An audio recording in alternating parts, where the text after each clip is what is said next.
This is the first episode of my new show. The last one got canked, so I'm just doing my own thing now.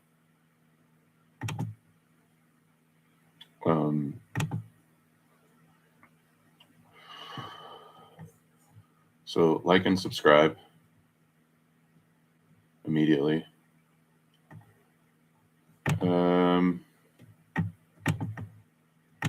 Just give me a second to check everything. Okay, just go live. The OCHO 2 are watching. Thanks for tuning in. Send and share and like and subscribe. This is the newest show. All right, so now that we have that, and like, don't forget to like, so that more people see this. And I can share that to, I don't have anything. Now I'm the only one watching. That's terrible. That's too bad. Well, I know who exactly that was then. And it's too bad because this show is not for them anyways. I know they want it to be. But that's not what the show is about. It's actually about you. You as in no one watching. And that's kind of the point. Now check this shit out. Because really this is what we're doing. We're going to go through here, top-down approach. And we're going to poke fun at people that are losers. So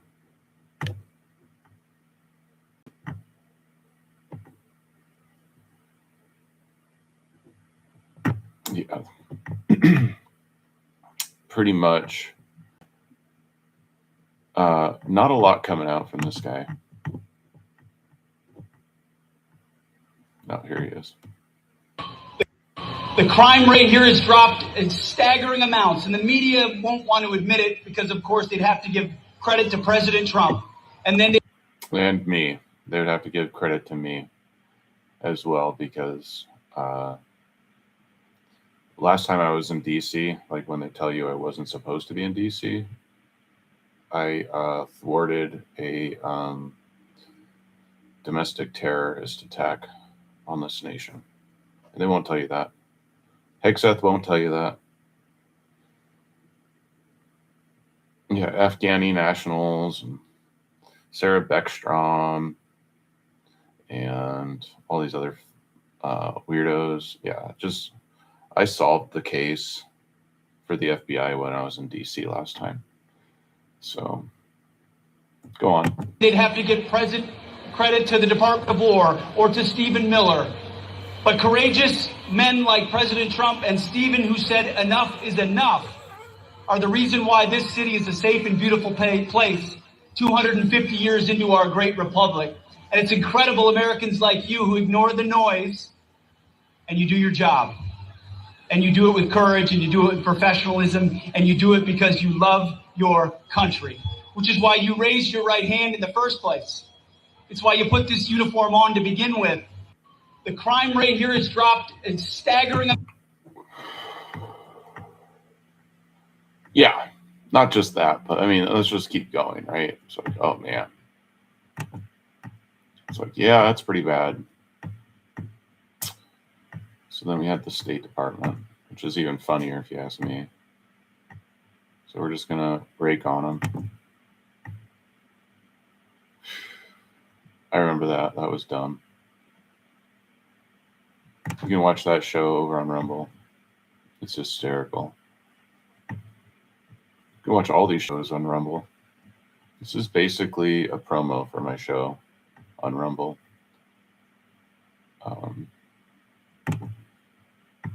Yeah. It's really whatever. This guy, Here we go. This one's great. Well, first of all, thank you guys for coming. I know half of you are just here for the air conditioning, but it's crazy out there. You did a great job, Marsha. You and your whole team, and I want to thank you guys for putting this together. And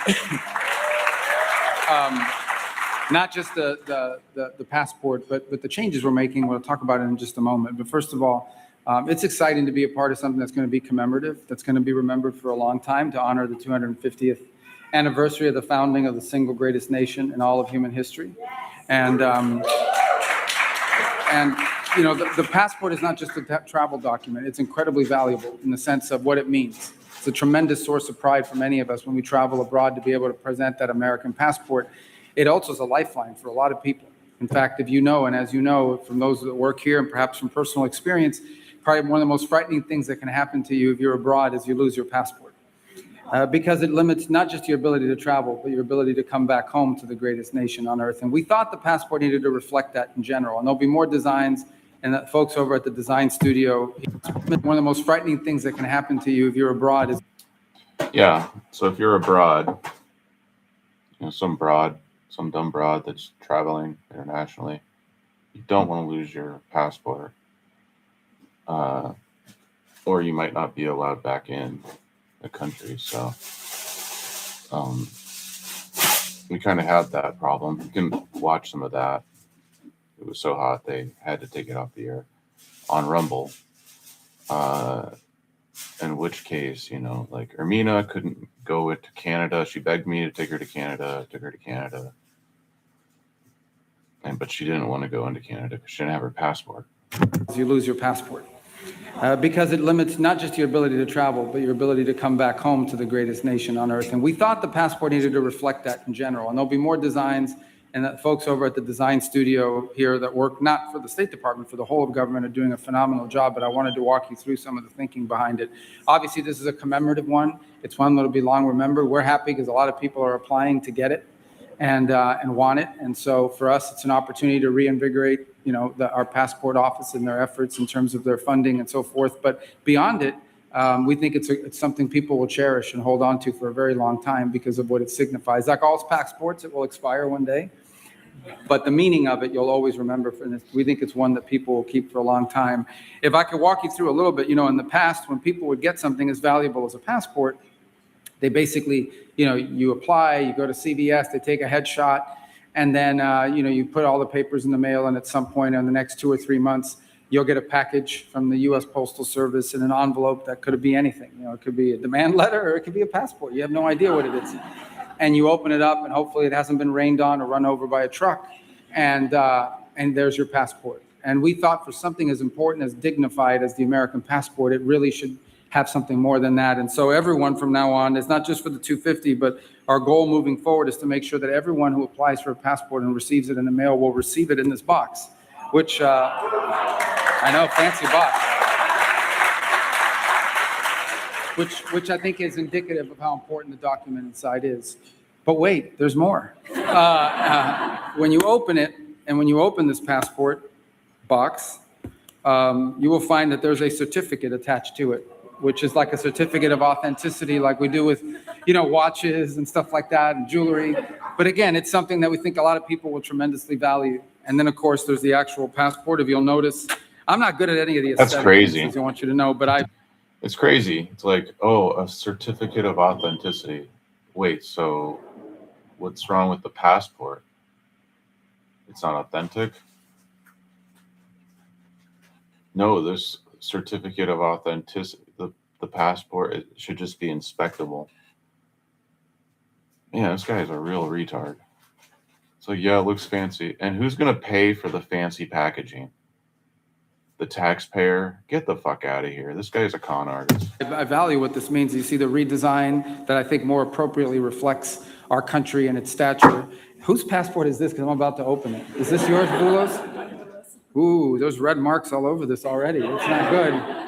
Well, let me skip that part for a moment. There's some features in here that a lot of people haven't picked up on yet, but you'll notice as you work through it. We have these, well,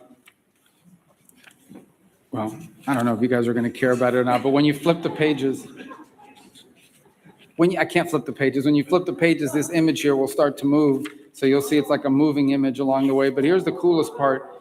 I know, isn't that amazing? It's a flip book. Who invented that? The flip book? Like this guy. Wow. I don't think he caught on yet, but let's just keep watching. But the one thing that's not a feature on this yet will be a feature in the future. Again, I'm giving away, a lot of great secrets, but there'll actually be like a QR code attached to it. So each one of these images that are on here, and they'll be different for the permanent passports, will have a QR code. And when you go on that QR code, it will prompt you to like a video presentation of that moment in American history. And so what we're thinking is that because flights are so often delayed, people are going to be bored out of their minds, and they can go. No, that's not what you're thinking. In fact, you're just making shit up now. I mean, it's like so ridiculous. Like no one's going to do that. And if they do, all of that ridiculous, it's coming as commemorative packaging for you to what, discard? No, to put it to put on the wall. Just you're gonna store your passport in there? No. Like what is this? There's a certificate of this guy's insane. Now it's a flip book with stories. It's a storytelling flip book. It's a multi-dimensional passport. Go on the QR code and it will pull up these key moments in American history, which obviously will continue to be replenished and added, and it'll go through some pretty amazing moments. No one's doing including that. The recent Artemis launch is one of them that we're considering putting in there, and others. So we think it'll be a great source of pride. So I'm excited because we're launching this commemorative, but we're also putting in place all the things you need to have an incredible passport program. Now, beyond that, I would say that we are also looking at some technological changes, which we'll be more fully able to announce over the coming months, where it's going to be a lot easier to get a passport in terms of the dynamics of it. You'll actually be able to go online. You'll be able to do almost all of it entirely online. One of the questions we had was most of the devices that people are using, be it a laptop or a standing computer or what have you, where you would fill out this application, they have cameras on them. I know it's shocking, but they have cameras, they have videos that people use. You should be able to take that picture on that device as opposed to going somewhere. Now, the CVS people, of course, hate this, and the Walgreens and all those other places, but you'll be able to take your picture from that device and be able to have it in real time through our security system, verify the facial ID, and it just saves you a lot of, you don't have to go down somewhere now and get a headshot and have the little pictures that you have to cut and then submit it, 3 passport pictures. You'll be able to do that. You'll be able to do it online entirely for the most part with all the right numbers. They'll be able to verify it for you, and you should be able to get it much sooner. So we're going to make it much more customer friendly. We're not ready to do that yet, but that's really what we want to be able to do. And it should cut down on the long waits, the long lines, the appointments, the making. Some people may still decide to do it that way, but this way will be available to people, and we look forward to like really rolling that out in a few months when it's ready. But we didn't want to delay this commemorative edition. Now, does everyone in this room going to get one, or almost everyone? Because I have like 10 extra here. If you'd like, I mean, your name may be different, but we're excited. You are, I would guess, right, among the first people in the country. You are the first. We are the first. I gave the president his this morning, and he loved it. He absolutely loved it, and the people who designed this did a great job. And so we're like, sir, we need your passport back, to hold it in a safe place. Like my passport, I don't keep my own passport. They hold on because you don't lose it. He goes, well, can I hold on to this for a couple days because I want to show it to everybody that comes in the office. So it just tells you how proud he is of the work all of you did and how happy he is with it. So I am going to sell Ambassador Boulos's for $50. We'll start at a $50 bid, huh? And 75. 150. Anyone else want to be Mossad Boulos? We sell identities here. Yeah, exactly. So this is great. This is exciting, and you guys are among the. Do I even have one of these yet? This is. What kind of operation is this that we're running around here? Well, I need to get one. I'm sure I'll apply. I'll probably, do I have to go to CVS and do all that? No, okay. Oh, I just have to sign it. Okay. Is my signature on this thing? No. No. Okay, I would say. Hold on, let me check something. just looking at Boulos's picture just to make sure that it's actually him. Yes, it's him. Okay, good. It is you. Anyway, this is exciting. You guys are the first in the country to have it.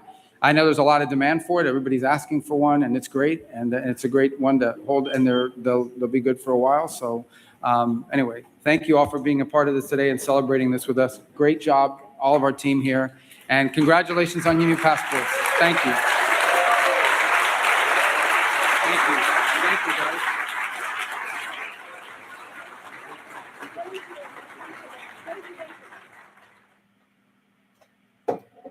Yeah. Well, I mean, it really speaks for itself, doesn't it? So, here, let me just make sure everything's still flowing over here. Really speaks for itself. He's just a con artist and a little jokester. Little Marco. Yeah, not much going for all of them. I mean, I could just do the show. I'm just going to keep going. So we did that. Might as well do Justice Department. This guy owes me another billion? We're almost like in the trillion territory, but it's like, okay. Let's hear from him.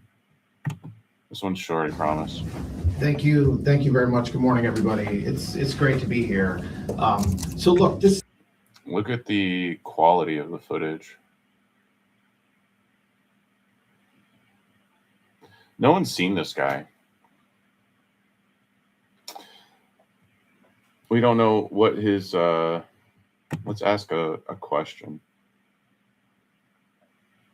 How is the anti-weaponization committee going to jail?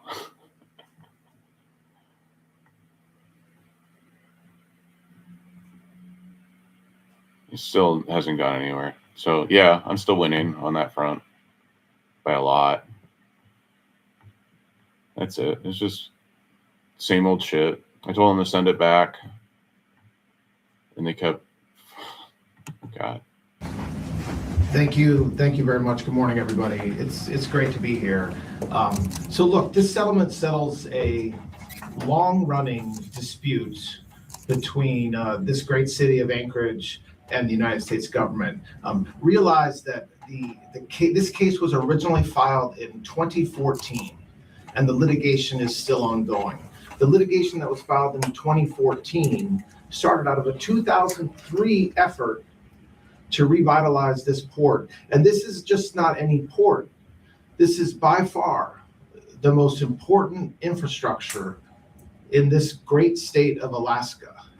It's not just important to the Alaskans, which brings them food, brings them equipment, brings them everything they need to survive, but it's also important to our military. So if just a mile and a half from here, maybe less, is a military base that keeps us safe. Virtually all of the gas that is used to fly our fighter jets to protect our borders come out of this port.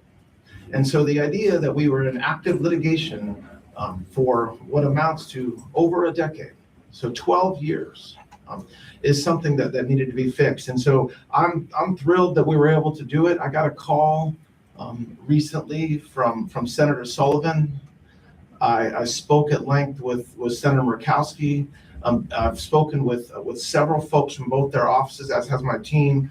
And what became clear to us is that this was a fight that didn't need to happen. This was a litigation. This was a dispute that didn't need to happen. There was no dispute about the facts.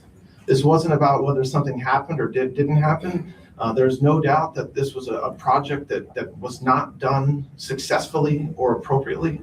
This was just a question about how to divvy up and who needed to owe the money or not owe the money, about all the mistakes that were made. So the settlement that we agreed to today, that we entered into, ends what's been a 12-year dispute. It's my pleasure. When President Trump took office a year and a half ago, he made clear that he wanted money going back to the states. He wanted to vitalize the economies of our states, and that very much includes one of our most important states of Alaska. So I want to thank the folks behind me. The governor was actively involved in the negotiations, the mayor as well, in the past several days and weeks to get this settlement done. And it's a great result for not only the folks in Alaska, but it's a great result for every single person in the United States of America. So thank you very much. Okay. Yeah. I'll see it when I believe it. Oh, this one was pretty dumb. We won't watch the whole thing. It's pretty dumb, though. We're just gonna.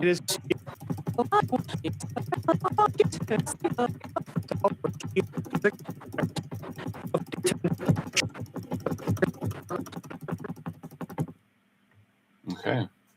I broke it. Sounded like a fart at the end. Let's see here. Yeah.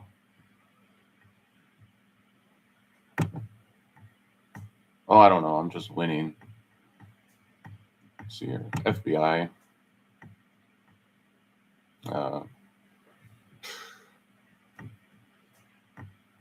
This guy is going to hang.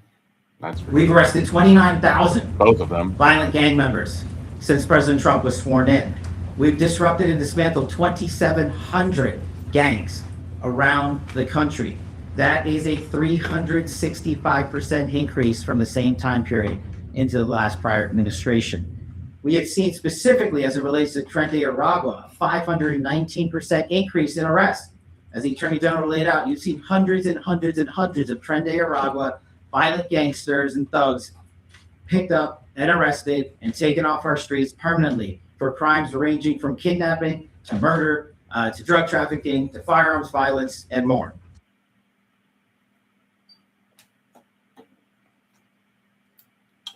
So that's it. That's all.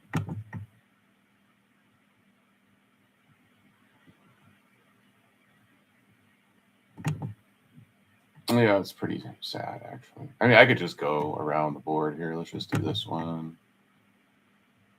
This one. Go to the White House.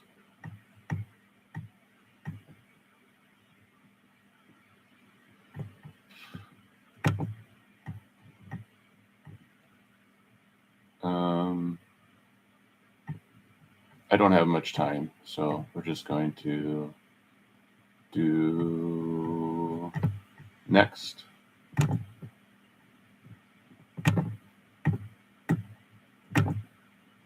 I don't even know. I don't watch this shit, but I'm sure it's dumb. Wow, not a lot of updates over here. So just a lot of calls for help, looks like.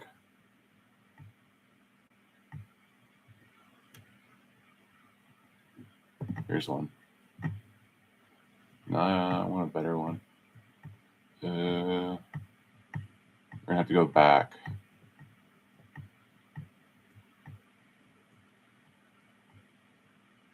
Oh, here's one. Decades ago, a quote was carved into a marble wall at headquarters. "And ye shall know the truth," it reads, "and the truth shall make you free." At CIA, there are truths we can share and stories we can tell. Stories of duty and dedication. Stories of ingenuity and mission. Stories beyond those of Hollywood scripts and shadowed whispers. Today, we're taking a step out from behind those shadows, sharing what we can, and offering a glimpse into the world of the Central Intelligence Agency. This is the Langley Files.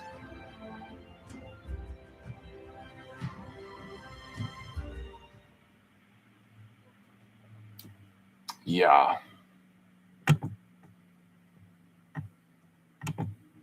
As a special skills officer, my job is creative, interesting, and every day is different.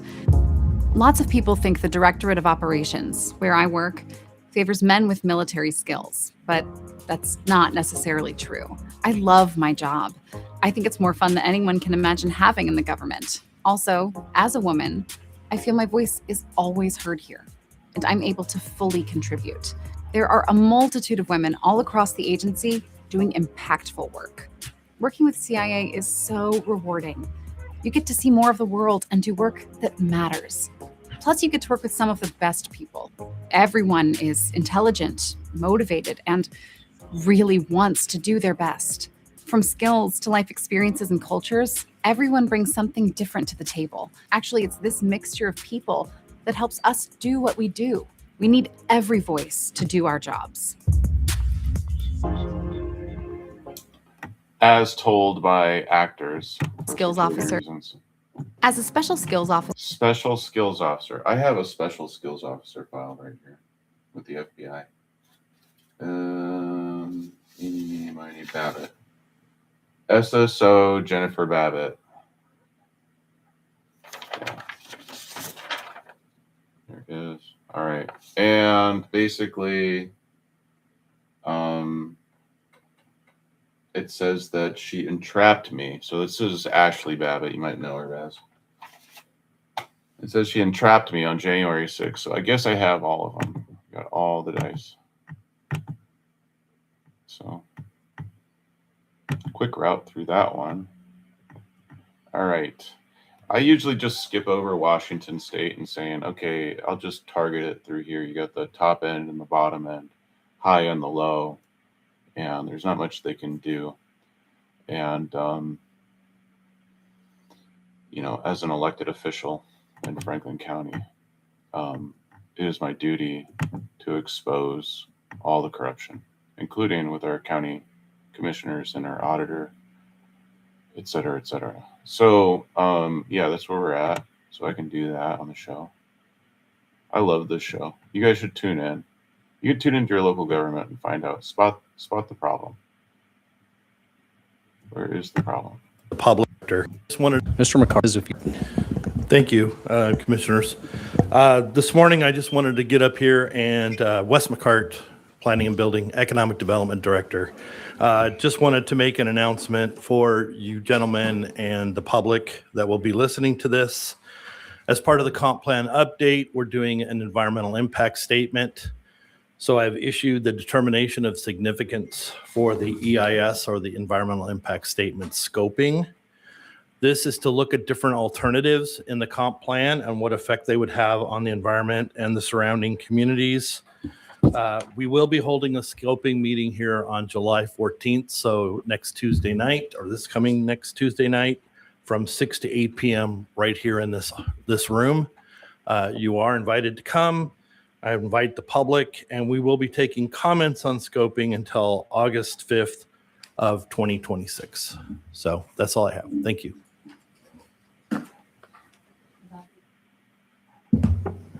Public comment.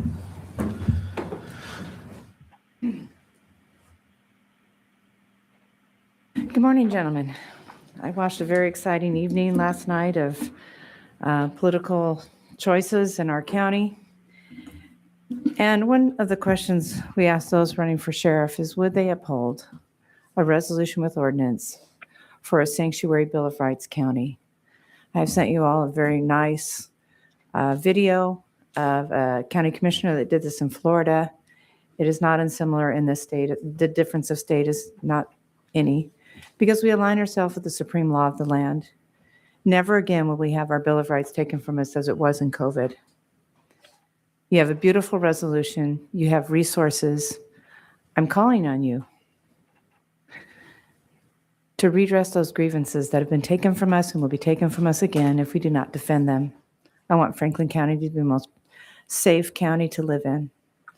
And the response of the people, your constituents, was very strong. Gentlemen, let's have a workshop. Let's talk it over. Let's be movers and shakers. And when this legislative session starts, we're in the proactive, the offensive position. The counties are the ones that formed the state from territory. The counties are the ones that put together the legislature. The counties are the ones that created this Constitution that has been violated left, right, and center.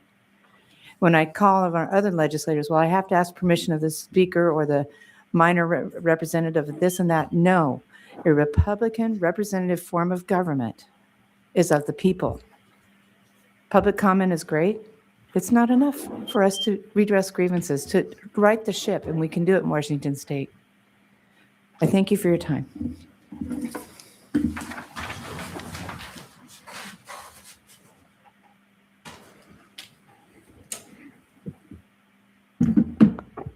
Good morning, Commissioners. My name is Cole St. Peter, and I am the independent candidate for sheriff of Franklin County. I'd like to thank the Republican Party for not inviting me last night. There's probably a reason for that. With that being said, I'm going to keep things short. I don't have a big platform, and so I'm going to use this. One of my priorities as sheriff, I'm going to just read it word for word so we know. It says, currently, the Franklin County Sheriff refuses to sign MOUs with the Department of Justice to fully participate in the Internet Crimes Against Children Task Force program.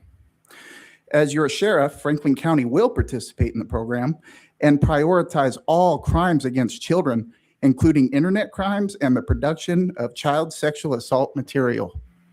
ICAC is a win-win for all. The agreement will provide the Sheriff's Office with grants, technology, and unique interagency partnerships. The DOJ can charge defendants federally, helping with the influx of our state courts. As your sheriff, we will save our children. Vote for me. Thank you. Anyone else for public comment? Good morning, Commissioners. I am Kataspinda, two-tiered takedown, a part of this community. And today I'm going to read to you a statement or an exhibit written by Denise Brockman with Kids at Heart here locally on Mitch Snow's son, Nate Snow.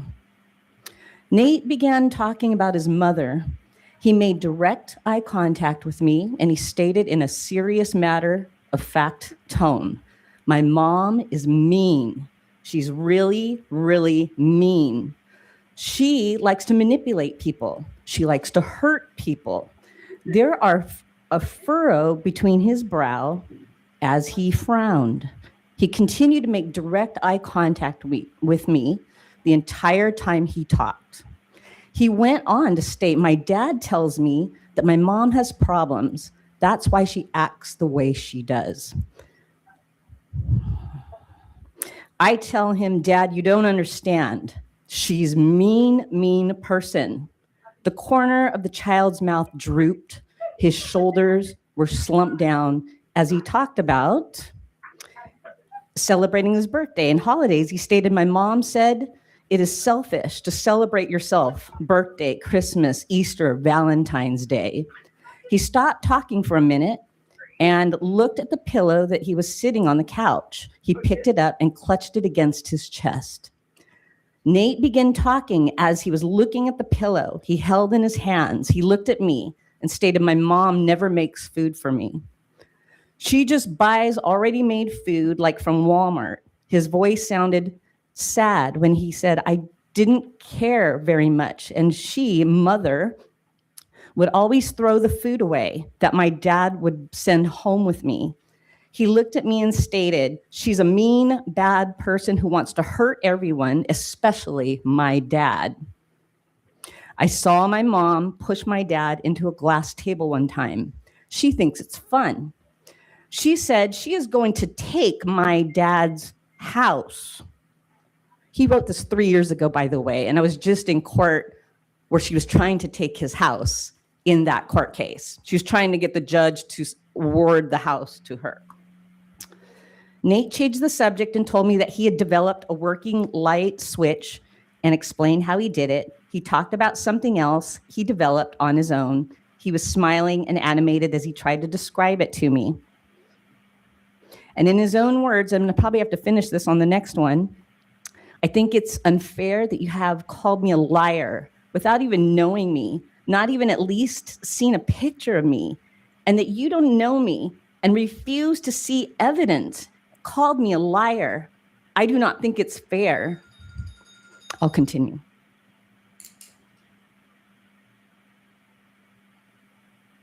Good morning, Commissioners. Marcy Torres from Franklin County. Last week, I decided to show up to Mason Pickett's trials, and I will start doing that to every single one of them. You know, what I find is interesting is that ever since I filed the complaint against him, he continues to preside over cases, but he no longer has the whole docket like he used to. He has a case here, a case there. And to my surprise in this trial, I also happen to see that he's falsely accusing a dad of abuse. When he notices that I'm in that trial and I'm watching and I'm documenting, and I will be filing grievances, he changed his statement to say, well, instead of accusing the dad, he was just kind of making a statement and saying, we heard this from X, Y, and Z. The problem that we're seeing where these attorneys and these judges are lying under oath and committing fraud in our courtrooms, it's not okay. So I will be going to every single one of his trials, and I will be filing grievances on every single case that I continue to see that he's doing that on. I'm going to be doing the same thing for every other attorney. Carrie Hales Davenport is one of them on my list because she does this a lot. And guess what? Now Mason Pickett doesn't have the whole docket, but Carrie does. Now she has the whole docket. She has like 5 or 6 different cases per docket where she's using the same tactics of filing false protection orders, claiming false abuse. And we've already seen commissioners that are basically asking her for proof and asking her to have her clients take psych evaluations. So we are seeing changes. Also, over the weekend, I participated at the parade. We did have an incident, obviously, because I'm speaking up about all these things, and there's a lot of people involved that are being affected by the words and the facts that I'm sharing with the community. There was a man that was attacking me from the crowd, and I accidentally did drop an F-bomb while I was going on the parade. And I did apologize, but that's what leadership is about, making it right. It wasn't the right time or the right place, but I apologized about it, and I did the right thing. I also participated in the parade, and I found it fitting to, we can't celebrate freedom without educating our community in what freedom really is. And a lot of our citizens are not being free. They don't have freedom when they're being extorted of thousands of dollars by these attorneys. So I did call Norma Rodriguez out and asked her to resign. Thank you.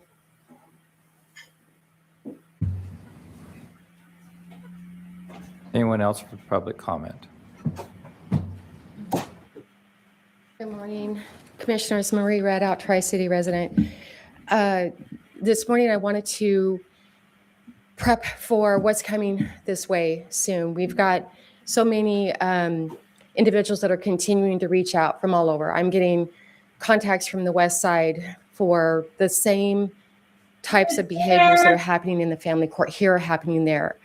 And I wanted the judges to remember that the children you're ripping away from one parent, they grow up. They remember you. They remember that they went to you for help through the system, and they were not believed. But at age 15, there's one that's coming up that wants to be able to speak on her own behalf. There's ones that are 30 that didn't realize how they were twisted away until now. And that they remember this, and they want you to understand what it did to them and how it made them a victim of all kinds of other things.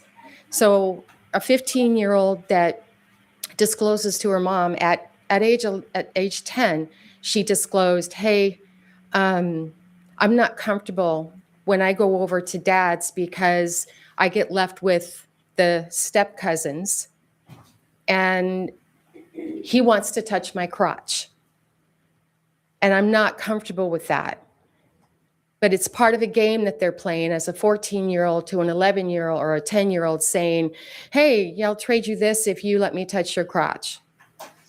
Okay, so you go to mom for that, and mom, knowing that you're in the middle of a contentious thing, says, look, you need to talk to your counselor about this. If I say it, it's going to get twisted.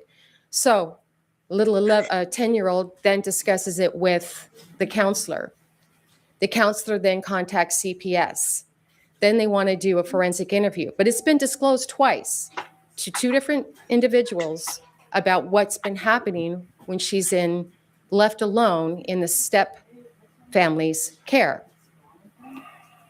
They want to do a forensic interview, but by the third time around, this kid is not ready to, she's like, this is not working. I don't want to talk about this anymore. That interview, forensic interview that should have lasted more than 15 minutes, didn't last more than 15 minutes.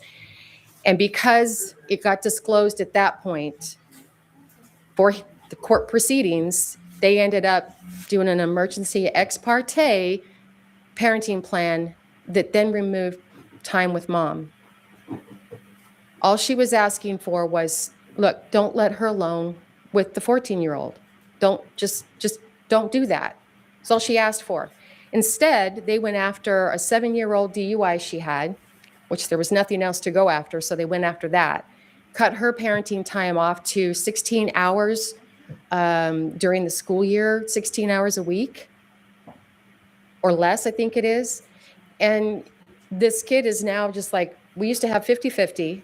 She only had a concern about being left alone with the one who was making her uncomfortable and wanted to say something about it. And now the kid doesn't trust anybody, doesn't want to talk to anybody about it. And now at age 15, she's saying, I wish I never would have said anything. My life is just horrible as a result because of what they're doing. Ex parte, without any evidence and saying a 7-year DUI is relevant when it's not. You can't remove protections based on old info. Thank you. Anyone else for public comment?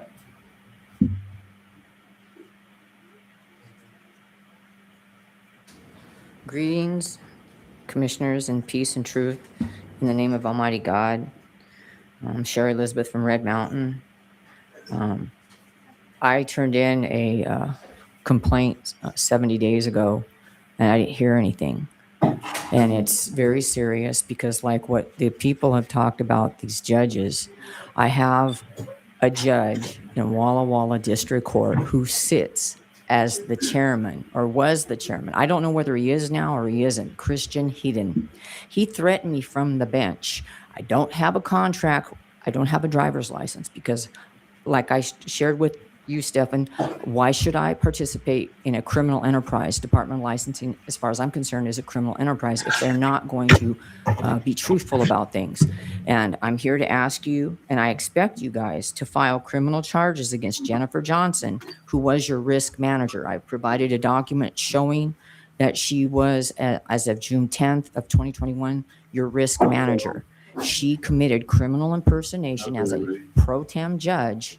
She was never a pro tem judge. And if she violated people's rights out here, acting as a pro tem while she was a risk manager, that's a crime against them as well. So basically, under RCW 9A 60-0401A, she did criminal impersonation. The documents are all a matter of record. This is an unrebuttable fact, and I am having to go back over to this tyrant in Walla Walla. He threatened me again. I've got him in federal court right now. Walla Walla District Court and Benton County District Court are in federal court, and so is Jennifer Johnson. I just went to and had her summoned through the federal court yesterday. I left you guys out because I thought you guys were gonna, Judge Costco. She was kind. She heard the truth. She understood that nobody had the authority to do what they did to me in 2021. And so I would kindly request you guys to proceed with criminal charges against Jennifer Johnson because she needs to be arrested and charged for what she did to me. I can't even get back what has happened to me. I am traumatized by it. So I thank you and God bless you. Anyone else in the room for public comment? I'm doing it right now.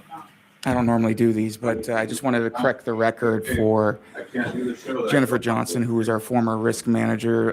This confusion about Jennifer Johnson has actually happened more than once. There are two Jennifer Johnsons that are both practicing attorneys. One goes by Jenny Johnson. She is the wife of attorney Alex Johnson out of Yakima, Johnson & Johnson law firm. You can look them up. And then Jennifer Johnson was our risk manager and a member of our prosecuting attorney's office. And this has happened more than once where there's confusion about which Jennifer Johnson is which. But the Jennifer Johnson from our office never pro tem'd as a judge. So I think that could just be some confusion there. What's going on? Yeah. Anybody else for public comment? There is no confusion. There is no confusion. A signature. Mr. Chairman, this is out of line. Thank you. There is no confusion.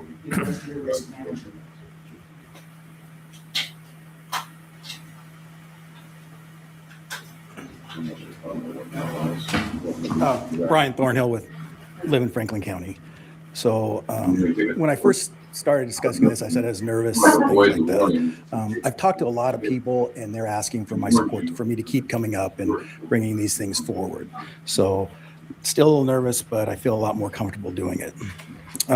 So I have recently met with people from other counties and agencies. I pay property taxes that support Franklin County as well as 3 other local counties and 2 cities. So I pay quite a bit. So it's important for everybody to get along. And that's not the report I'm getting back.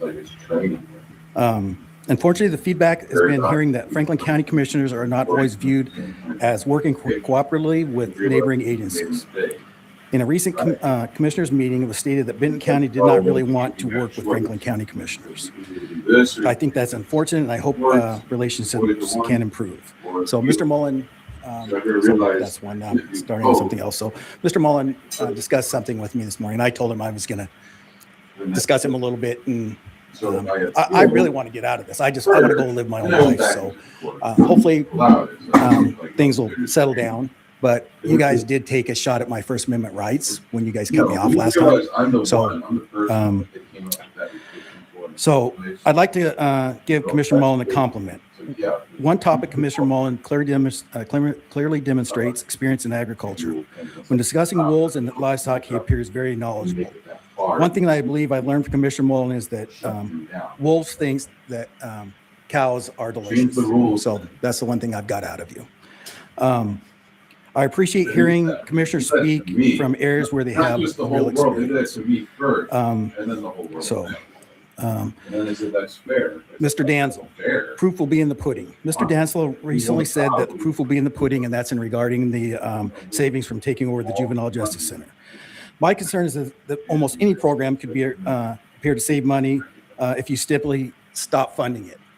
The same thing could be done with the public works or virtually any county department. So you could just shut off public works and save millions and farm it out to public, and you'd have tens of millions in reserve. So that's really not, just because you cut down a program of the Juvenile Justice Center, put this money in the bank, and then now it's not being funded correctly, and it doesn't show the same purpose.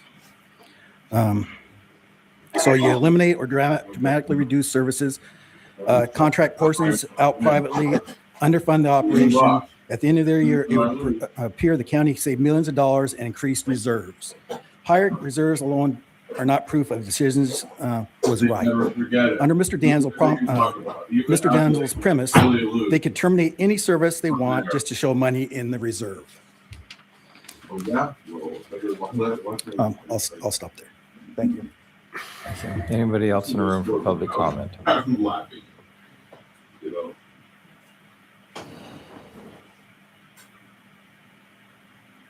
Good morning. My name is Melissa Good, and I'm a member of this community. And I've really hesitated to bring this particular story up because by now it probably sounds a little bit ridiculous, all the different things my daughter has gone through in this community. She might as well live in downtown Seattle for all the things she's been through at the tender young age now of only barely 21. She's been groomed by her teacher. She's been randomly assaulted at a Target by a weirdo 4 years ago who still hasn't stood trial, also assaulted a child. But she also has gone through being severely harassed at her high school by a couple of bullies who, according to the administration, figured out that all they had to do was basically say, I'm part of a protected class. You can't do anything to me. I get to make up the rules and be just as rotten and nasty as I want to be. So one day she comes home from school and she says, Mom, I'm afraid to go to school tomorrow. I can't go to school tomorrow. And I was like, what's going on?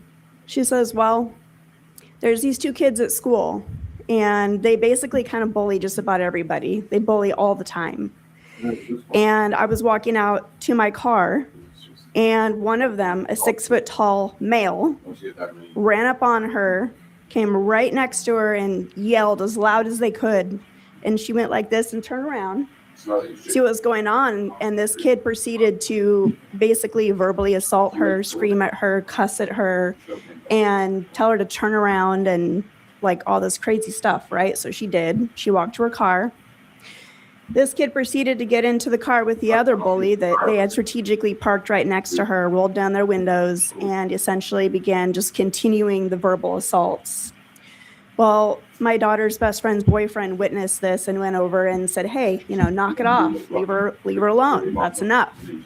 So the female got out of the car and tried to kick him, and he basically just held her away from him, small female. And then the male got out and tried to strangle him, like literally put his hands around his neck. So a fight ensued, and it was then broken up.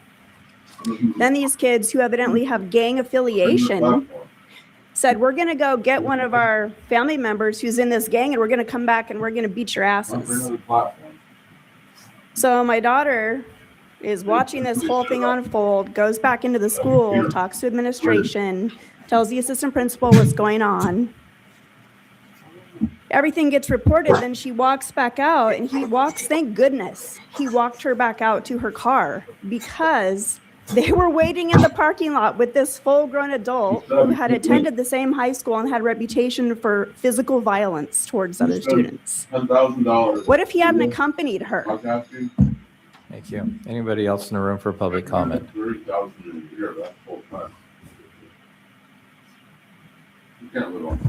Andy Revis, Franklin County. Excuse me. One question I have for the commissioners, last week I heard there was a $300,000 settlement. I think personally that the community needs to know where all this money, what all these settlements are for.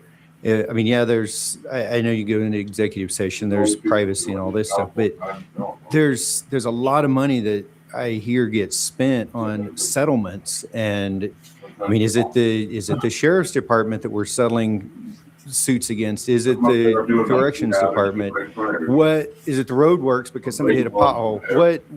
I think that as a citizen, we need to have some way to figure this stuff, understand this. Maybe I'm just don't know where to look.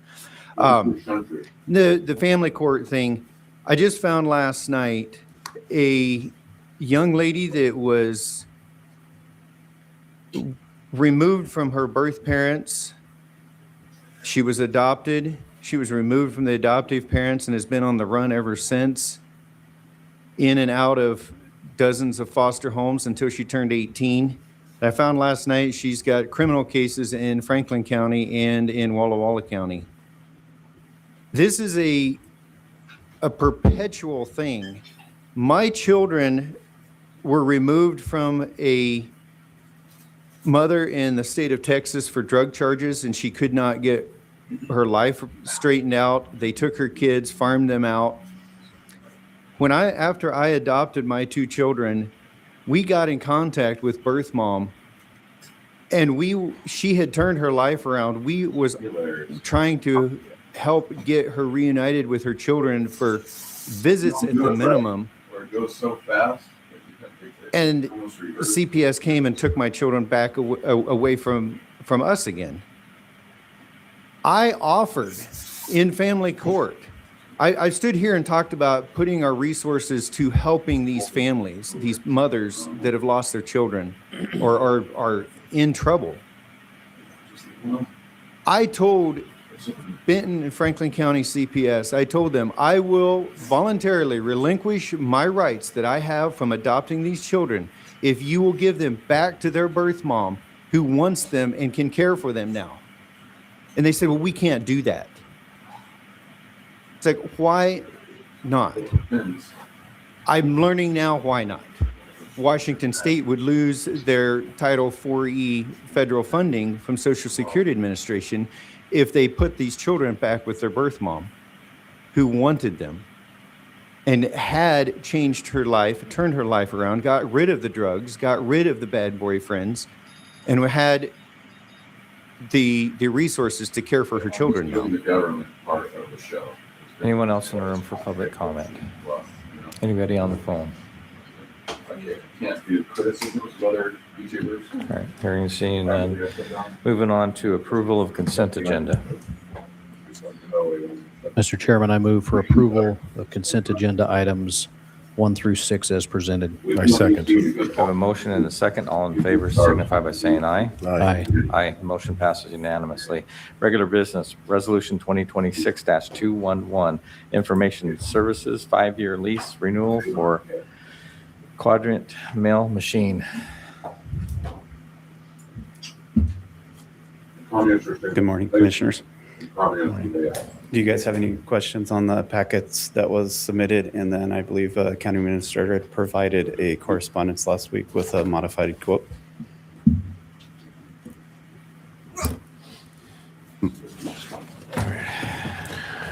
Questions? I have no questions. I don't have any questions on it. All right, no questions. Thank you. Thank you. With that, I will entertain a motion. Just to be clear, I cannot support this resolution or this 5-year lease agreement, so I can't make a motion on it. Mr. Chairman, I move to approve Resolution 2026-211. I'll second that. All in favor signify by saying aye. Aye. Aye. All those opposed, nay. Nay. Ayes have it. The resolution passes. Commissioner Administrator updates. Mr. Danson. Thank you, Mr. Chairman. We have a discussion here first, don't we, on the HAPO? I apologize. Yes. It's B on regular business.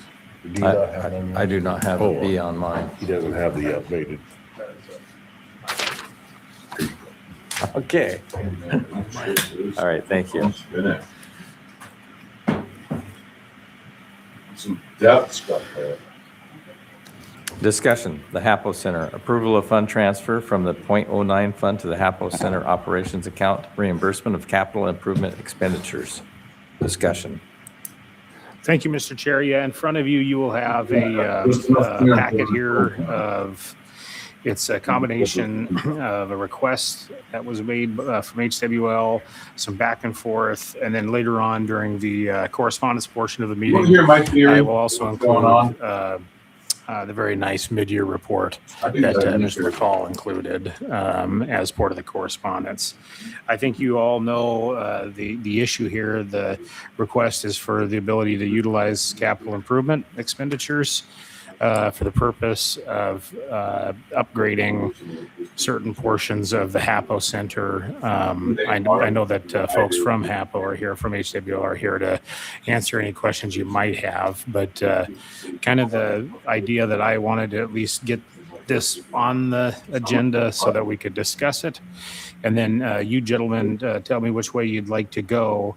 But this is the request that was made and the direction that I think we have to go if we're going to continue to operate as we have been. I don't know if Mike and Joanna have anything to add to that or just kind of a listening only mode. But and speaking with Wes and Mr. Harris, Mr. Myers, and Mr. Leisure, I know that they've all had meetings with each of the three of you gentlemen separately. And so I think that this would be a time to contemplate making this decision. I also have included in there some of the back and forth between Mr. Myers and Mr. Brimacum from our own accounting department, and it looks like they're getting closer to reconciliation when it comes to the accounting. And so I lay that before you and just ask what you would like to do, if you'd like to take action, if you would like to have the accountants do a little bit of an analysis on it. It's all up to you, gentlemen. So you tell me, and I just wanted to let you know that although it's not stated on there, our clerk of the board, Ms. Alvarez, has got a resolution ready to go in case you were ready. But I think I also asked the auditor staff to be here as well. And again, it could be a potential where you might ask the auditor staff some questions if you're having any of them, and also just to kind of understand better where maybe we're coming from. So I will stop talking at this point, and then you will drive the discussion. If you'd like to talk to whoever, you're more than welcome to ask them to come up and speak to it. All right, thank you. Any questions, commissioners? I'll just make a comment. I had a very productive conversation with our auditor's office yesterday. Matt, thank you for having access to your staff there. That was very, very helpful, having an understanding. I believe that the resolution that our clerk has prepared is proper. We need to input a dollar figure in there. But I think that would be appropriate at this time, as we have a cash flow issue that we need to fulfill, and while ongoing communication is happening to get the true up to happen for last year and the budget for this year, and would encourage us to pass a resolution. We just need to discuss a dollar figure for that. Mr. Chairman, if I might ask our accounting people to come up here, please, Ryan and Tim, and a couple questions I'd like to ask that would be in the public view, so the public will be fully aware of what's going on here. First off, Tim, being that you used to work for the state auditor's office, if we were to use these .09 funds for this, there would be no repercussion because this is jobs, correct?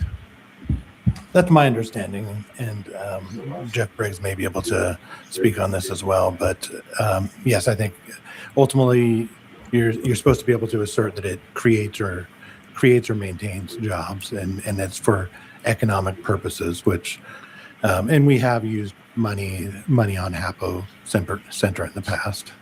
So yes, and we're talking about RCW 8214-370, which is where that .09 sales tax comes from.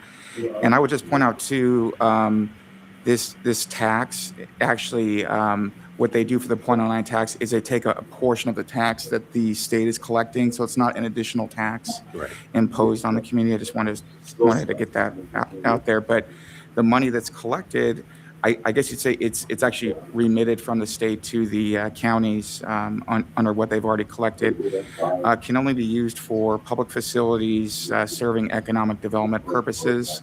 And those public facilities have to be tied into your growth management planning, which we do. We have an economic development plan. It's a little bit old, but I think the HAPO Center is the only public facility that's listed in that plan.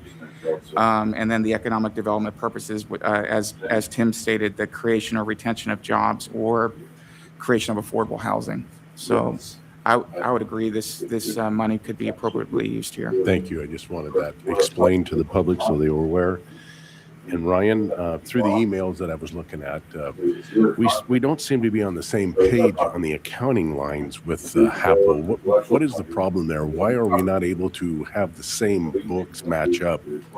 Can you sort of give us a clarification on that? Because we're having problems with figures, is what I understand. Yeah, so I would agree that based on all the improvements that were done out there is a chunk that would make sense to be paid for from .09 money. I would suggest that there is more of an analysis of why they need extra subsidy at this point.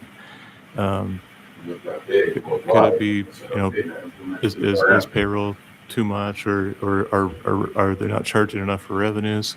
Those sorts of things. But perhaps there's more analysis to be done.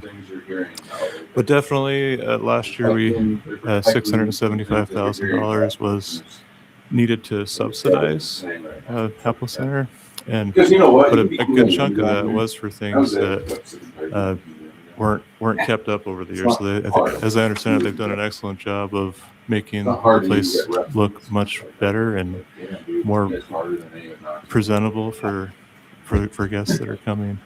But yeah, I think there's still so they're in the process that they're going to reconcile. We've shared with them our financials, so I think now they understand better where we're coming from. But yeah, so for example, of that list that they shared of items, a chunk of those have already been subsidized for last year, right? Because it was Franklin County funds that came from RV park and car rental excise, car rental tax, and then there was also a piece from City of Pasco that for that $675,000. Now, there's also a chunk of items in 2026 that, and that's I think what Commissioner Bell was speaking of, that they would that would warrant the spending of $0.09 to pay for that, to kind of keep it up to snuff. Okay, on the new chiller is for the ice rink, is it not? That's my understanding. Yes. Yeah, and that needed some attention. But you're saying that on this list, some of these things have already been paid for and some of them haven't. We don't have a clear-cut amount of what we need to. I believe they're going to give us more updated information that over the next coming weeks we should be able to finalize those. Everything's been paid for. Yes, everything's been paid for. It's just being able to say which items. Yeah. So of this list, it's a mixture of 2025 and 2026 expenses that we've paid already. So I think they were kind of trying to show that, yes, there is some subsidy, but you should understand that a chunk of this stuff is because there is some upkeep that wasn't done over the years, which is absolutely right. Well, hold on a second. You're saying it's all been paid for, but I know that they have come out of their own pocket to pay for some of it. Is that what you're saying, that it's been paid for? Well, have we reimbursed for everything? We have paid for it. Now the fund doesn't have any cash on a weekly basis since early March. The treasurer's office has had to say we can't pay these invoices, and so there is a clear cash flow problem, and a lot of that cash flow problem is because they just purchased all of these items for that they needed to get it more in shape. But now there's not enough cash. So the request is essentially to reimburse the Hapo Center fund. So then there's some operating cash. So there's some cash in there for so that we're not having this weekly cash flow issue. So I do want to touch on that. Part of the misunderstanding between HWL and us, or I don't even know misunderstanding is correct, but is that so they're doing everything on a accrual basis, which we operate on an accrual basis for the Hapo Center as well. But when we're talking all of these purchases, so you have a piece of equipment that you say you buy for $500,000. Well, they're looking at that it's expensed over 30 years, so it shouldn't. So really, they're only taking 1/30 of that as a hit to their expense. But when we're talking the subsidy, that's still a cash outflow in the current year. And if we don't have $500,000, then we don't have $500,000. So when we're talking subsidy, we still need, well, even though you're expensing it over a longer period of time with accrual accounting, you still need the cash recovery in the current period. You can't spend money you don't have, which is what we're ultimately encountering, is that the HAPO Center has been short on cash flow for a long period of time. And so ultimately the commissioner's decision comes down to how much of a subsidy they want to pay, how much, we pay an amount out of the rental car excise tax fund and the RV park that's on an annual basis, which now we're paying the full amount. Before that was split half and half with those funds and the city of Pasco. Now it's being it's as of 2026, it's completely on the county. The city's not in that anymore. And so that's all on that. And then if there's any additional capital that you're wanting to take on, it just comes down to how much the board is willing to pay in subsidies for the HAPO Center. Right now it's budgeted at $350,000 is what's budgeted to come from rental car excise tax and RV park fund. But with these payments being requested for capital and more long-term items, it would be, the request is obviously more than $350,000 when you include those requests as well. So my question then would be, if the funds have been already applied to these and all we're doing is replenishing the account, would the .09 fund still be, everything is still, because it's going to the HAPO Center, correct? Right. Yeah, .09 funds can be used directly for that center. Okay. I don't know, and I guess I'd back up a little bit and say the capital facilities is a little bit broader than just the HAPO Center. Anything that's under our capital facilities plan could be funded through .09 funds as well. But I think the difference between the two is that the use of .09 funds appear to include operation of a public facility that's geared towards economic development, such as the HAPO Center. All right. No more questions. All right, thank you. Any further questions from? Trying to ask the same question yesterday of our auditor's office, Commissioner Didier, that you just asked. It would appear, based on some of those conversations, that the subsidy that I believe would be appropriate for today would be $250,000. In the paperwork that we have, it would indicate $521,000. But after discussion with some of that being from the 2025 fiscal year and the 2026 fiscal year, it appears that number that would be appropriate today would be $250,000, and then that would give opportunity for our auditor's office and HWL to conclude their evaluation and true up of the numbers and give us that report in when they get it completed, so that we can finish that. But it would be my recommendation that we, in this resolution today, transfer $250,000 from the .09 fund into the HAPO fund. With that, I'll entertain a motion then. Do you have a resolution number? I have a resolution, but no number. What's the resolution number? What's the resolution? 2026 241. So, Mr. Chairman, I would move for approval of Resolution 2026-241, approving the transfer of $250,000 from the Franklin County .09 Public Facilities Fund per RCW 82.14.370 to the HAPO Center operating account for reimbursement of the completed capital improvements, and send communication to the committee that makes recommendations on the .09 funds to what we have done with those funds. We have a motion. Do we have a second? I haven't watched it. I'm not going to. I will second the motion. This is a good show. Go to discussion. My question is, how do we just pick a number out of thin air. I think we need a true account of what we need to give to the Hapo Center. Can't say This American is Year just making a stab in the dark. We don't know the total. We got 521,000 here. We got a motion for 250,000. We need a firm number so the public knows that we are on top of this and we're using, and I think a week away would not be too long to make sure that we have the right number. Can this be done in a week? Because obviously HWL has put out the money already. Is that correct? The county's paid for it. County has paid for it. Yeah.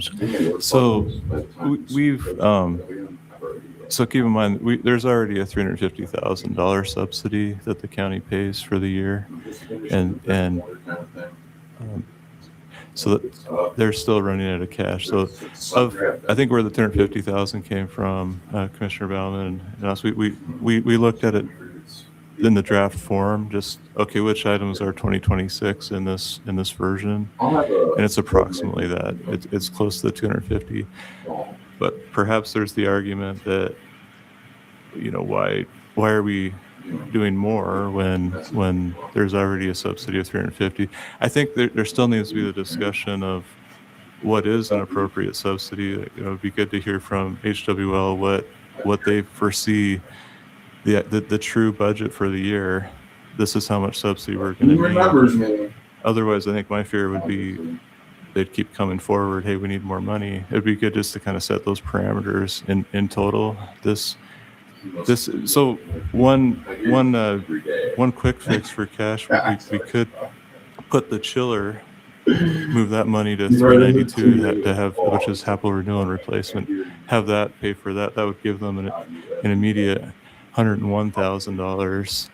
Now this, on today, they had I think it was $63,000 of invoices we couldn't pay because there wasn't any cash. So clearly there is a clear issue, there is a clear need. But I mean, as Commissioner Bauman stated, I mean, something needs to be done for cash right now. Whether that's 250,000 or whatever amount it is. Again, we can do a journal entry right now that would allow those invoices to get paid, and then they'd have a little bit extra of a cushion. But I'm sure it'll get eaten up pretty quick because every week from the start of March until now, they've had a cash problem. So I'm assuming next week will be the same. So I think Commissioner Bauman's suggestion would fix the cash problem, but I think there has to be other questions on what does success look like. You know, maybe you can't continue to do all the things they'd like to do. Maybe it has to be looked at of what can we do on a lesser. Anyway, not for me to give advice. I'm just stating that. To your question, I don't know that that's the correct amount based on there is other subsidy that they're getting. But I will say this, a subsidy has always been needed there. So perhaps that's just the nature of it. It may, you know, maybe there is a subsidy that's needed, but that's, I think, a discussion probably at some point you would have with HWL. What is the appropriate subsidy to have? I don't know. I don't care. And on that, I think there's two questions. What would be an adequate, you know, what is an adequate operating subsidy for just regular operations? And what, if any, does the board want to continue to make on more capital related stuff, things that aren't just regular operations that are going to benefit operations for a longer period of time over 1 year, you know, capital items, chiller unit, how much the board is willing to pay annually on that type of item as well.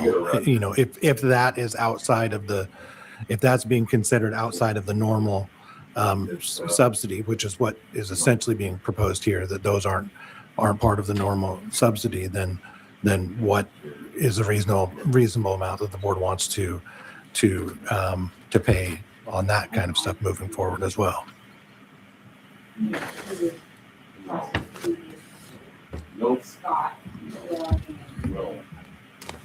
So we've been pushing this back another week. We still won't have a definite answer. Is that correct? I mean, it's possible that they'll have a cash problem again. One thing that's helped with the cash is they'll deposit their revenues. They'll do cash receipting to the treasurer's office more frequently. I know historically it was more, maybe once a month or so. I don't think anyone's seen it for a while. But given the need for cash, it seems like the beginning of every week we're having to say, send over whatever cash you have to get deposited. So I can't guarantee that they would have enough cash, even if we did that move of 101,000. But I think so. Yeah, probably some amount needs to get moved over. But and to your question, I think you asked by next week would we know. I'm guessing there's going to be some back and forth on this, but I think for a final number, I think you'd probably need to meet. I mean, I sent a message, or I sent a request. It's been about a month now of what they foresee the subsidy needing to be, and I think now they have access to our financials a little better, and so they might be able to provide that here soon. I think Mike McCall has something to add. Mr. McCall, please come forward. I just wanted to say it's challenging for us at HOL because I think we've done a great job in a year and a half. You have done a great job. We've tripled the revenues. We've tripled the events. The culture is outstanding. The reviews we've been getting, the people in the community. So to hear that there's all these struggles, there's all these struggles. If I can, in layman's terms, because I'm not an accountant, in layman's terms, we were operating under the understanding and the approvals that $521,000 in 25 and 26 have been allocated and approved for capital expenditures. And they've all been approved. And we've turned those lists in over the past 18 months. They've all been approved. That's the money that's been spent. Unfortunately, there was no money that had been transferred from the .09 funds, which was originally what our understanding of where that money was going to come from. So the money has been taken out of our operating profits for the last 12 months. And that's why there's no money in the account. So this isn't an account, there's an accounting issue, but this isn't an issue of, should we subsidize now? That those decisions were already made to put that money in there towards fixing the place up, which we all did. It's a matter of that money hadn't been transferred appropriately at that time from our perspective. So, and again, we don't do the accounting, you know what I mean? So we don't know where things are at every day, every week, and there's this 30 or 60 day log. And it's one of the things that I've been talking about that it makes sense. It really should be in our hands with day-to-day access there. So that's a separate story, but I just want to say things are going so well, there. I don't want this painted and to act like we're asking for a subsidy and this is our request. We're doing it because it needed to be done functionally. But I don't think, the accounting department, I don't think the decision should be lying there on what we're doing. They should just be accounting for it, right?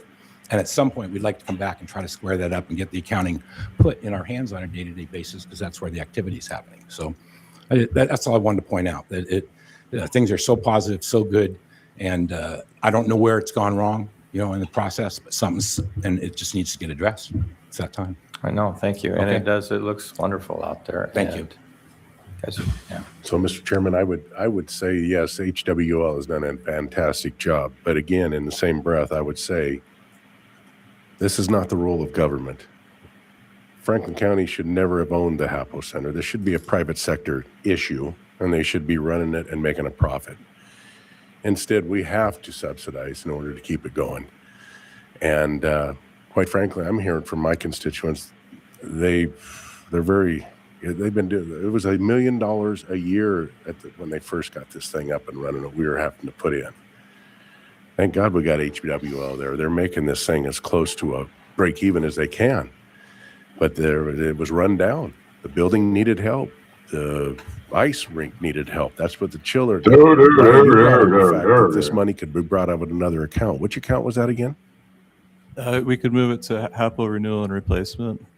How much money is in that one? There's 101,000 currently. I think we should use that money for that chiller, and then we should probably looking at reducing the 250 down and get it to where they're able to manage it. But honestly, my constituents are tired of us putting money into the HAPO Center. That's all I got to say. But we've already approved the subsidies, isn't that correct? Mr. Chairman. Yes. I know that I'm not trying to go back on what was just said, but this is a funding request from Wes Harris, and so it's in addition to the subsidy that the county's already provided. And it's the reason is because and there's this money. will likely remember this. The idea is that they were going to pay for it out of operating. We passed that in, I think it was December of last year. And this is coming as like a correction to that because HWL's position is that always should have been paid out of 0.09. So that's where the kind of the delineation is yes, there's the subsidy.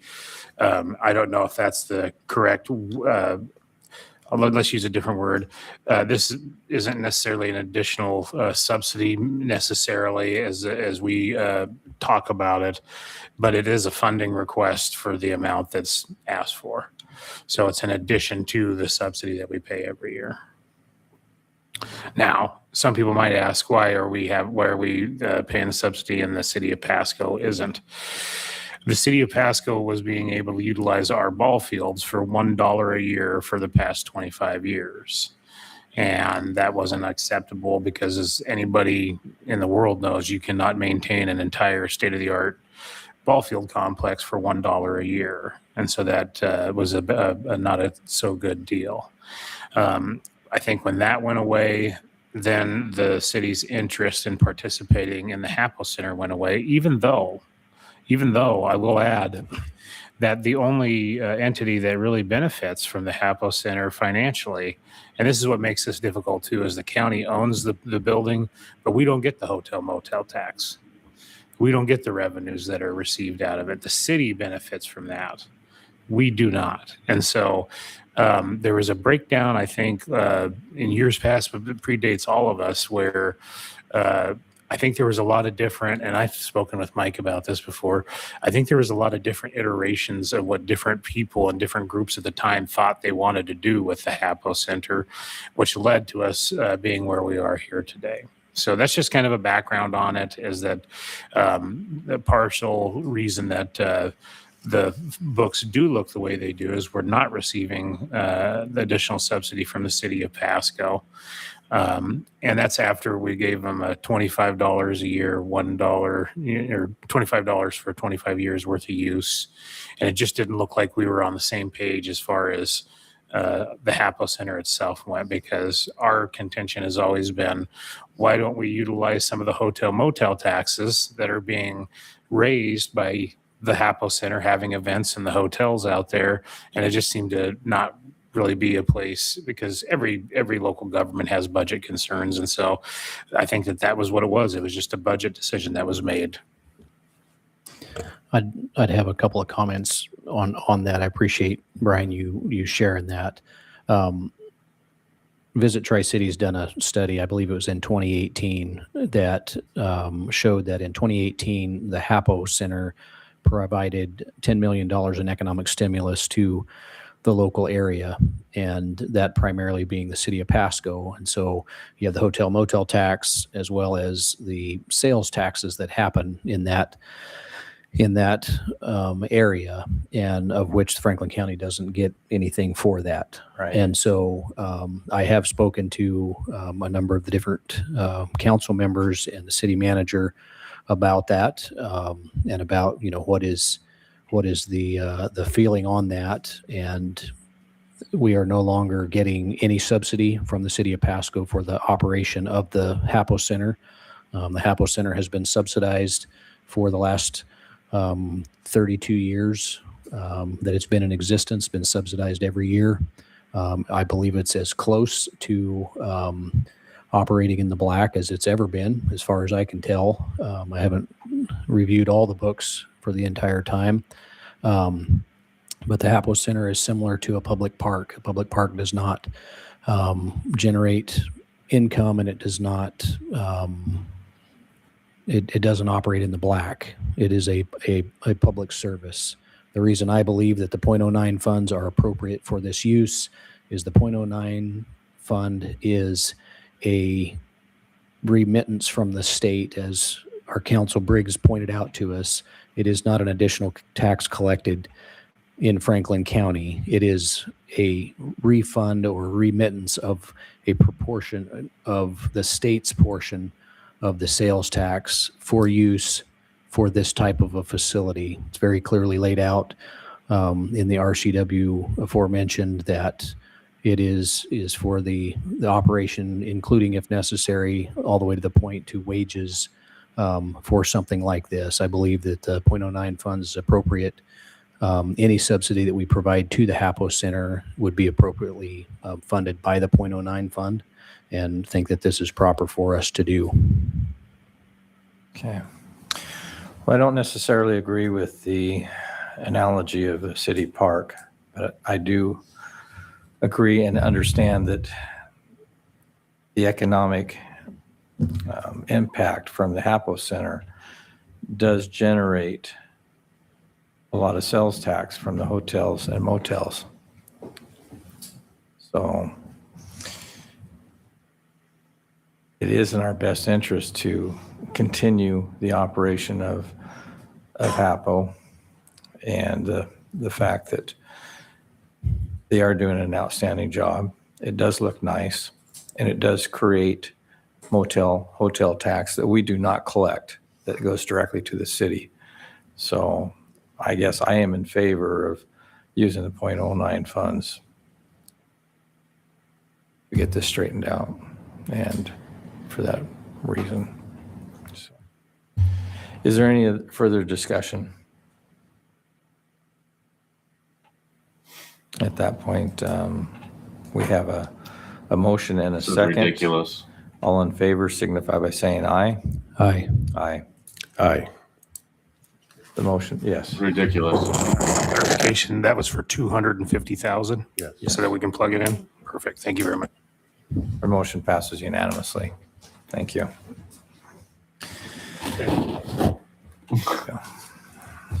Commissioner Administrator updates, Mr. Danzel.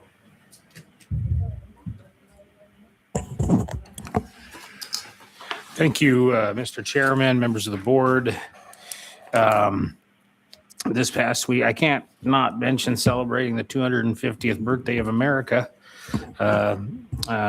Really incredible to be able to see all the video tributes, fireworks. The feeling of unity was something I haven't experienced in a long time. I drove around a lot of Franklin County and witnessed neighbors having impromptu block parties and lighting off fireworks and enjoying each other's company. And it made me smile to see that. It harkened back to a time when bowling leagues, block parties, and people showing up unannounced just to spend time in friendship and conversation was the default setting, and I was all for it. This entire county should be proud. We celebrated our namesake like he would have wanted us to, as the founding fathers in the 250th celebration. There were so many events across the county. I couldn't get to all of them, but it did remind me of something that I believe is true, and that is that for all the outside forces that like to make us think that we're so entirely different, the people, I believe, are above that. And I've seen it firsthand, and I saw it when I was driving around.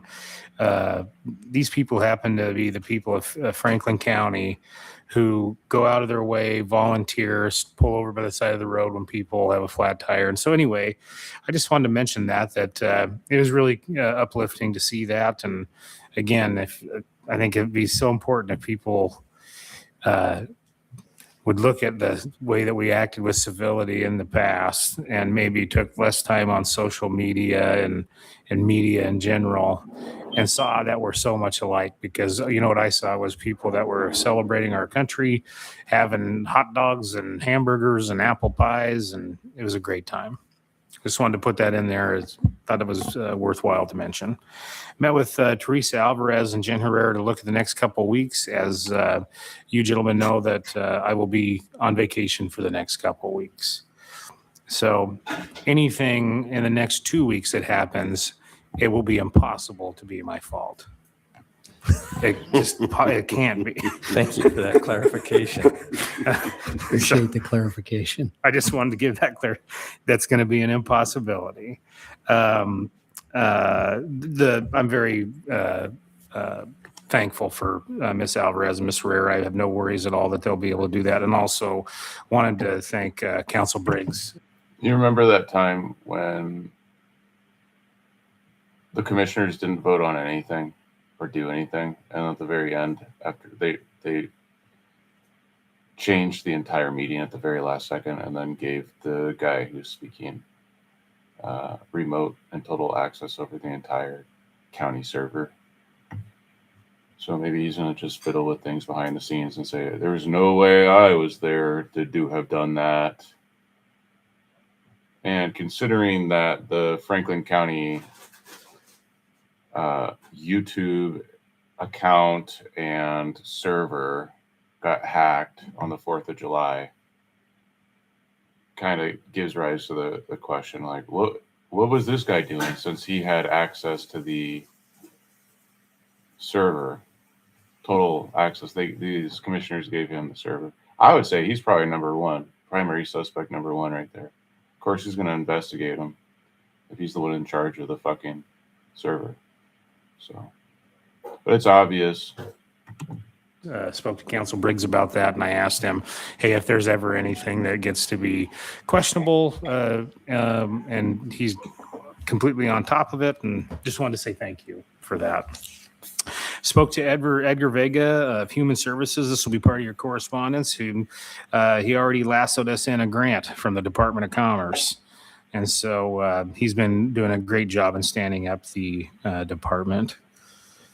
I think I speak for everybody when I say our facilities team did such an awesome job with the decorations of our courthouse. And I just wanted to, I would be remiss if I didn't point that out. Those people work very hard day in and day out to make sure that we're able to not just function, and then they go above and beyond and do something like this. And the question that I have for you gentlemen is, and because I've gotten it from a lot of people, is, are we leaving them up year round? That's the question, number one question that I got on that. So pretty cool that was the deal. Met and spoke with Council Briggs multiple times, held agenda meetings with you gentlemen.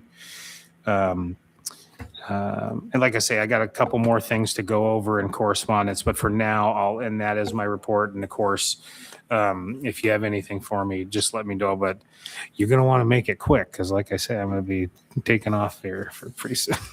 Thank you, gentlemen. Thank you. Commissioner Bauman. Thank you, Mr. Chairman. Attended the Grand Ole 4th of July parade here in Pasco.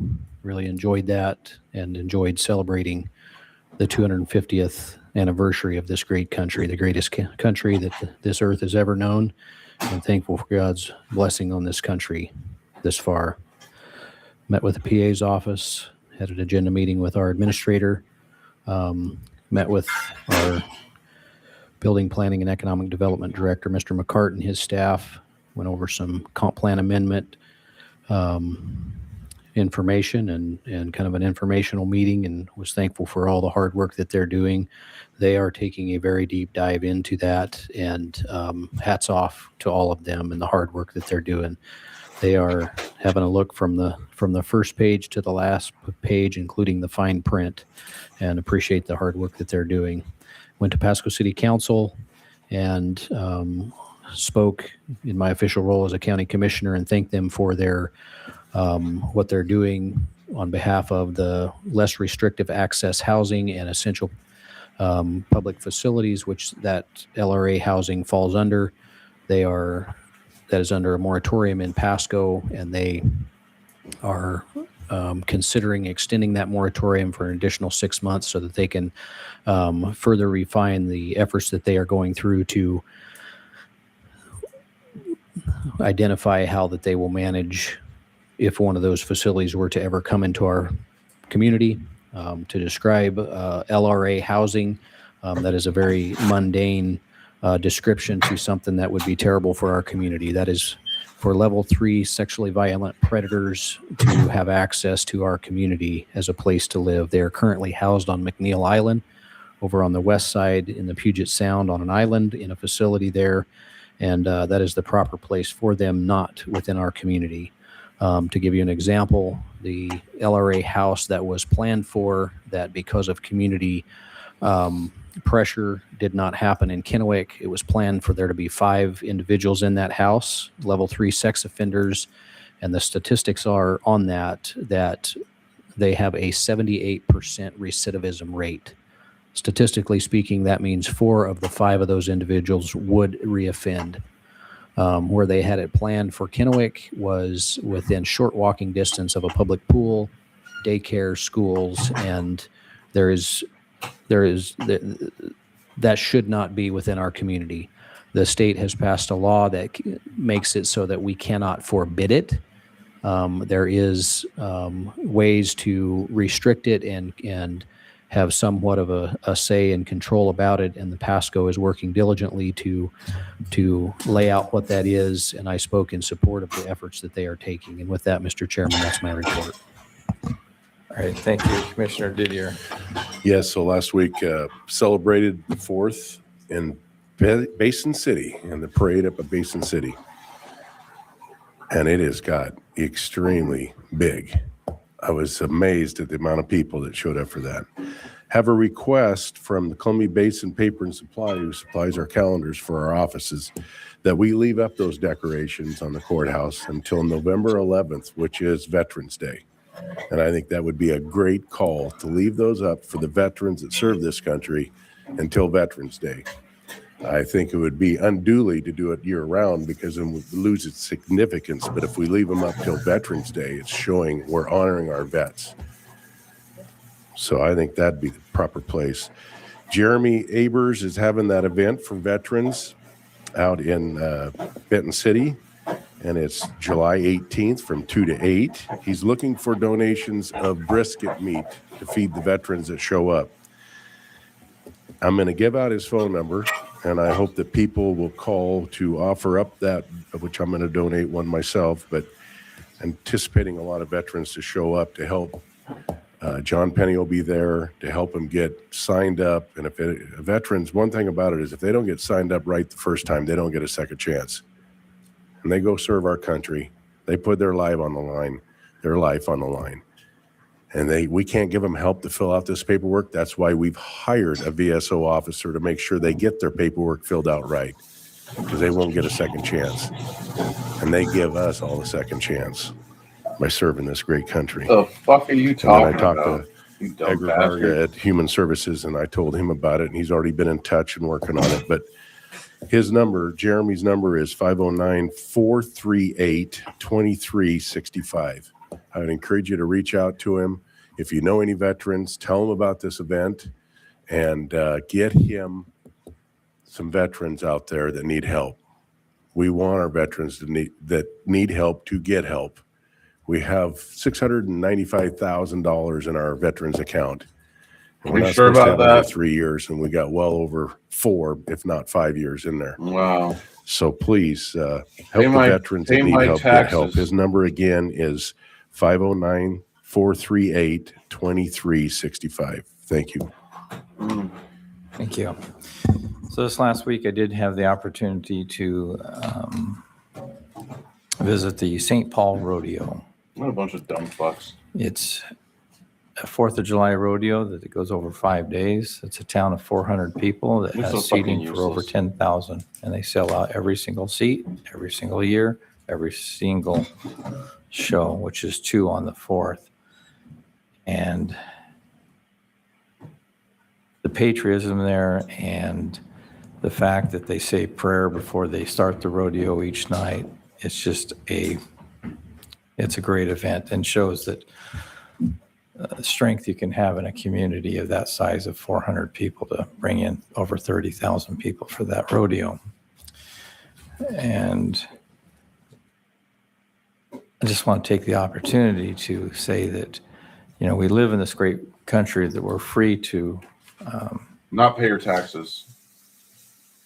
do is, we have freedoms that other people don't have. And I'm just going to use a quote that I would ensure or hope that everybody is aware of it. Maybe the Everyone's aware younger of that. kids are not. Yeah. And it's Don't from pay your a taxes. Democratic Don't pay your taxes to pedophiles. inaugural speech from John Kennedy That rig election. in 1963. Ask not what your country can do for you, but what you can do for your country. And I just hope that that's still taught in our schools today, because that does not seem to be the message that's being sent when we see socialist city mayors, governors being elected. And I think we need to reflect back on that statement. How did you get elected? And realize how faggot? fortunate we are to live in this country and the sacrifices that were made. Go back and I just watch. want to bring that to go the back and attention watch on this 4th. And I hope Rocky everybody had a Mullen's great first 4th of July and that you did episode. enjoy your freedoms of living here in this great United States. Other than that, had meetings with Mr. Danzel, and that concludes my report for this Rocky week. Mullen's Thank you. Is there any correspondence? Yes, Mr. Chairman. In your binder, you will see correspondence from the OPD coordinator. You'll recall that Mr. Ziegler had asked for just a yes/no question on or answer on the question of step and grade increase. So he again is asking for that answer. I told him that we have no problem giving it. So the idea was that originally there was a request to go from a 16. I believe it's 16-1, 3 to 6, instead of just a 16-3 to a 16-4, like is a normal progression. It's your gentleman's decision. Evidently, the request has been made that they want an absolute yes or no. I cannot support that at this time. Okay. I wouldn't be able to either, because it would create a quandary in the courthouse. Okay. Because there isn't one. Mr. Chair. already. Dumb Yeah. idiots. Same. Not at this time. What are they, Okay, idiots? so that'll be, I'll get that communicated.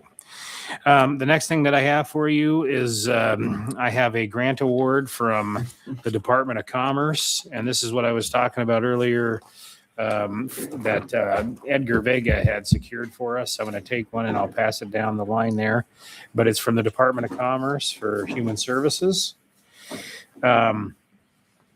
We have also, and I had mentioned this when we were discussing the HAPO Center, this is the HAPO Center mid-year review.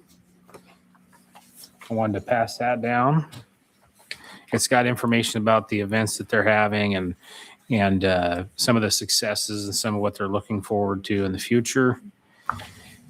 And then this one arrived late, but it's probably maybe the most important.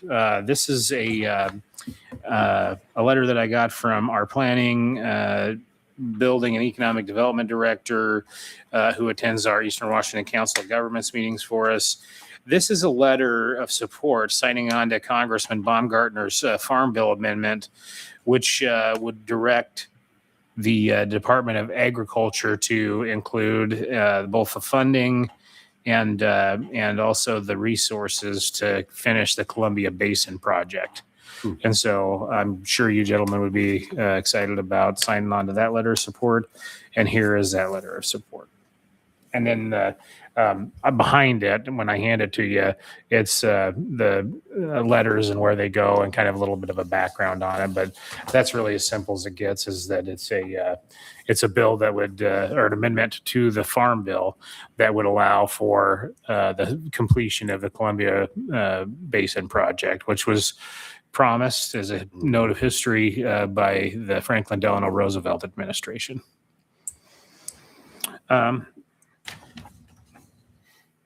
On top of that, no, I think that's it. All right, thank you. That'll do it. Thank you. So, Mr. Chairman? Yes. I do believe we owe an answer to one of the questions that was posed to us at public comment about the payout of 300,000.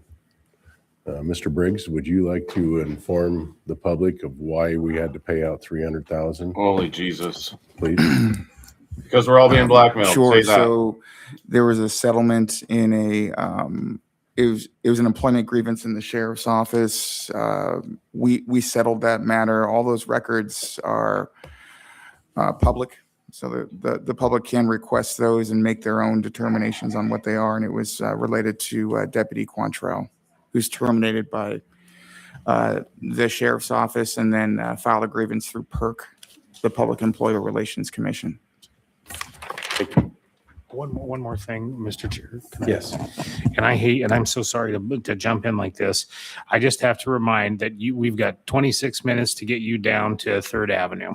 So, and you all have been so helpful with this in the past, but if we're not done with public comments by then, we're going to have to break, and Commissioner Mullen is going to have to go down to participate in the, as well as Council Briggs, in the residency challenge of a person seeking office in a legislative district. So we do have time constraints here. We've got till 11.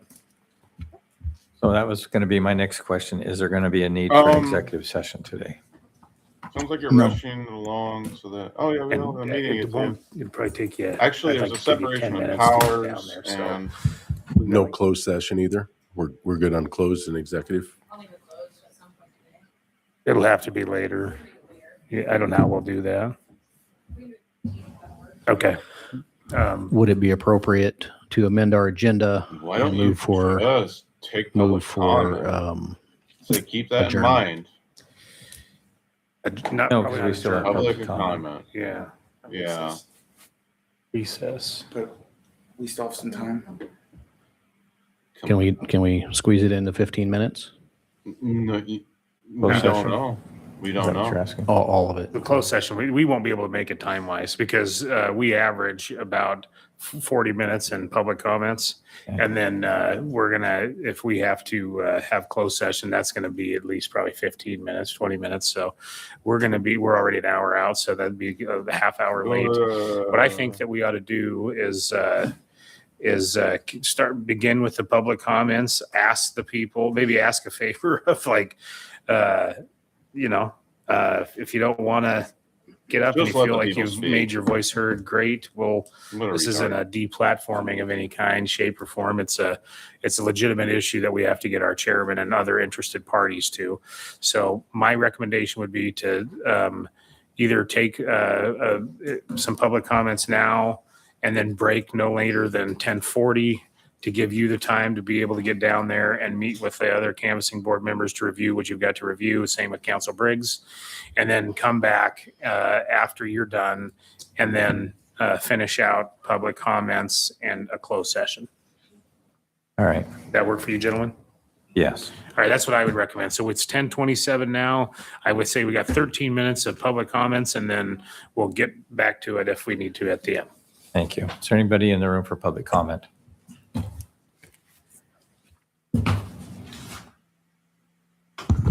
George Dockstetter, Self Landing Road, Franklin County. Two things. I do want to thank you for supporting the VSO.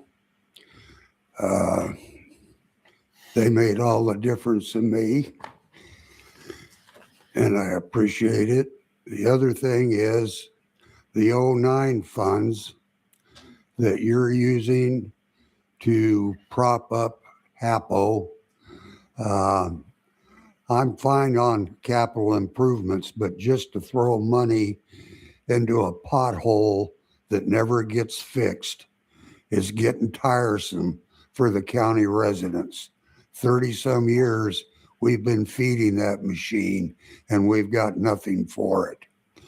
09 funds, I'd rather see you use them, coordinate with the city of Pasco. We could have helped Costco by giving some 09 funds to move here.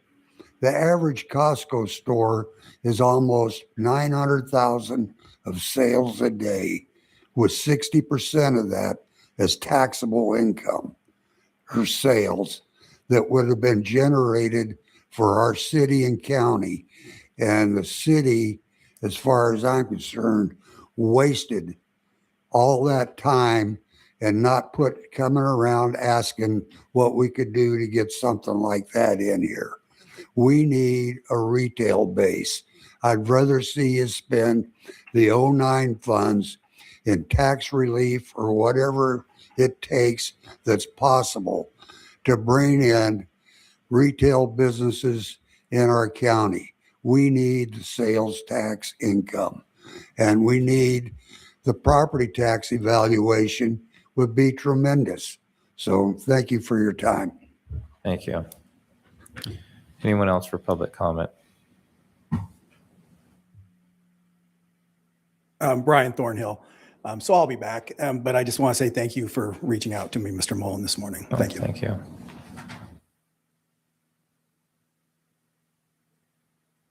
Marcy Torres from Franklin County. Yesterday, I received a case from Miguel Martinez, who has been going at this with Mason Pickett since 2023. Imagine being a man and being used to every 2 years increase child support just because Mason Pickett found a new way to take more money off of this person.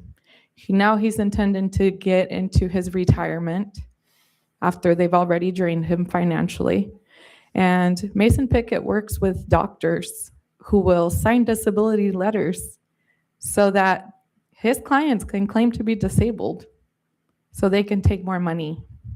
And I refuse to stay quiet, and I'm being attacked a lot by a lot of women that are used to taking advantage of people.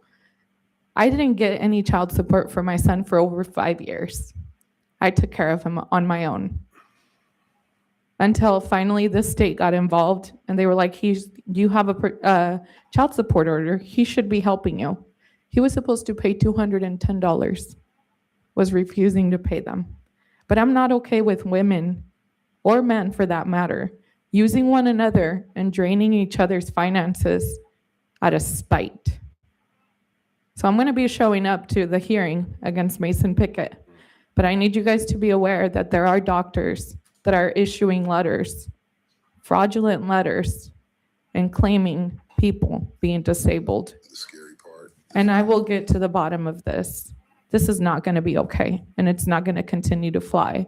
And he's not going to continue to drain our families of finances that should be used for these children, for their education and for their futures. Thank you.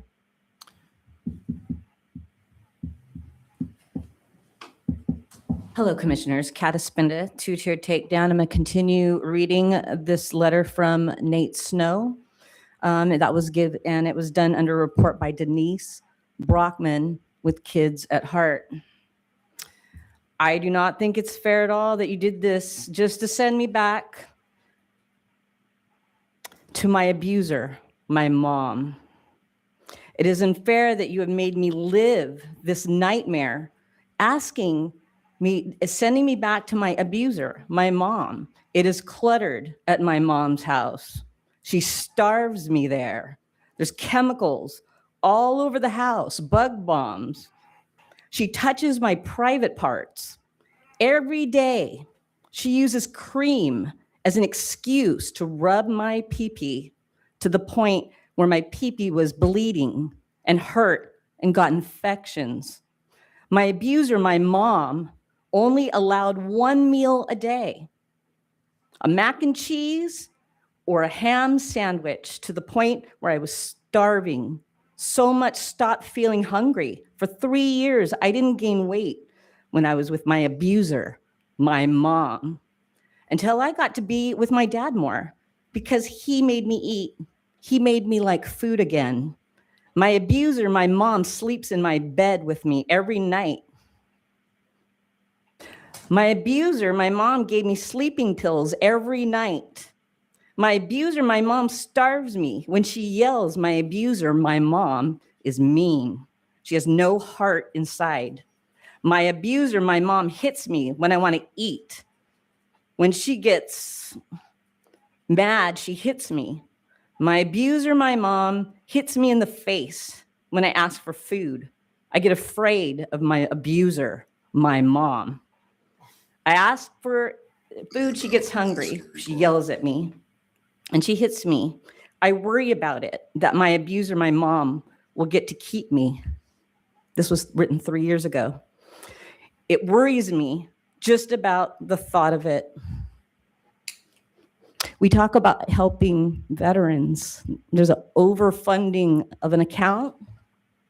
There's right there, orange shirt, Mitch Snow, a Green Beret who served our country. He needs help getting his son back from his abuser, his mom, not his dad, the one that's been fighting to see his son. His son is a hostage in his own home, and he's not been going to school for years. We don't know. He was supposed to be going to the Kennewick School District, but he doesn't go to school. I guess he supposedly gets homeschooled. Where is Nate Snow? Thank you. Thank you. Anyone else for public comment?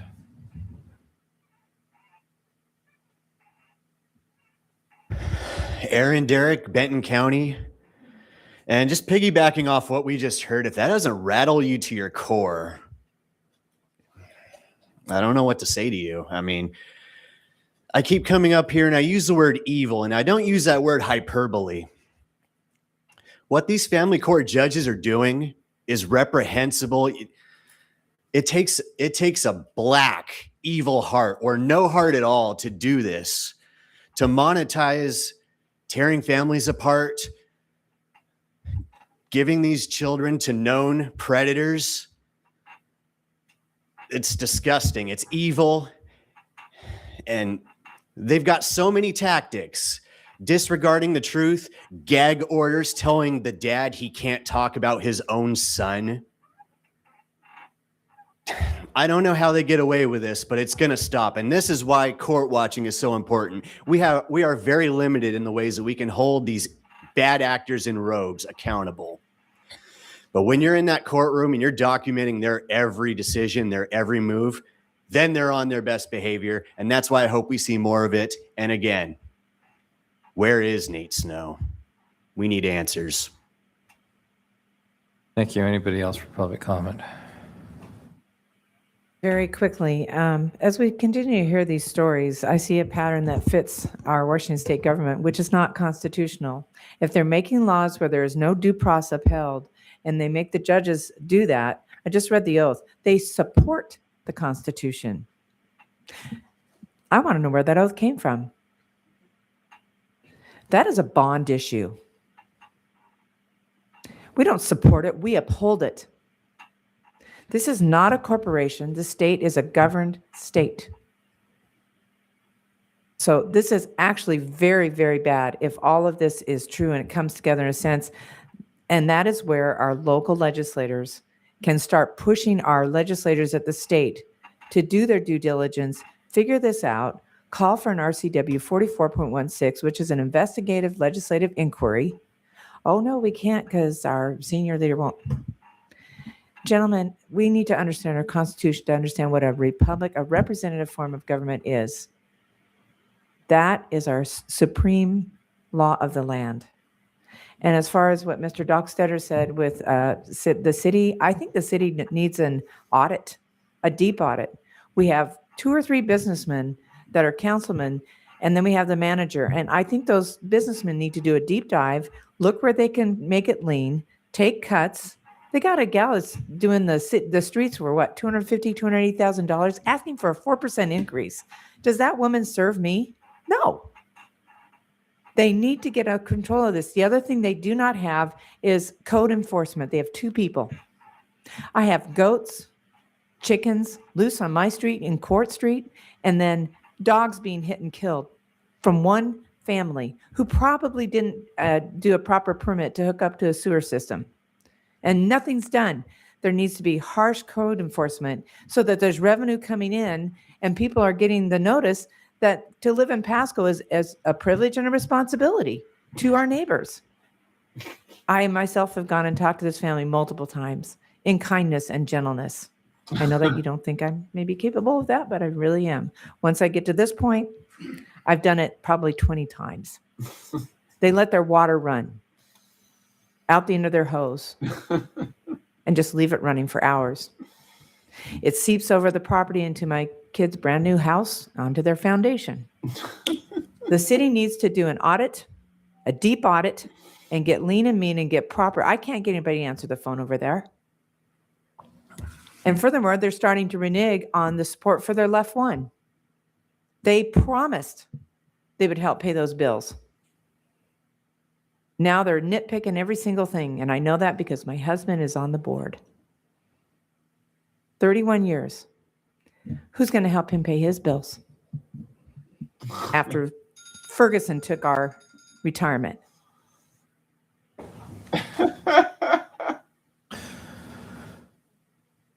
Yeah. Do you want to recess?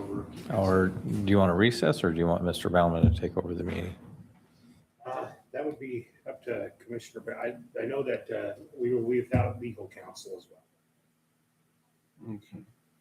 All right. Then we can continue if you'd like. That's fine with me, if that's good with you guys. Okay. We'll continue with public comment.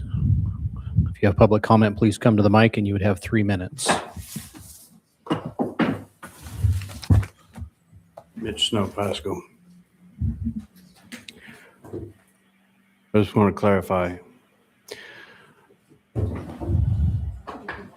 We appreciate the support from the public that we've gotten. I mean, just to make things a little simpler, like, you know, the people that are asking, like, where's Nathan Snow? It's a really great question, but can they direct that question to, like, maybe this guy, right? Like the guy who might know where the boy is at, like. But we haven't solicited it. Yeah, we so- appreciate the support from the public that we've gotten, but we haven't solicited it. Thank you, Kat, and others that have gotten up here to speak, to give some details.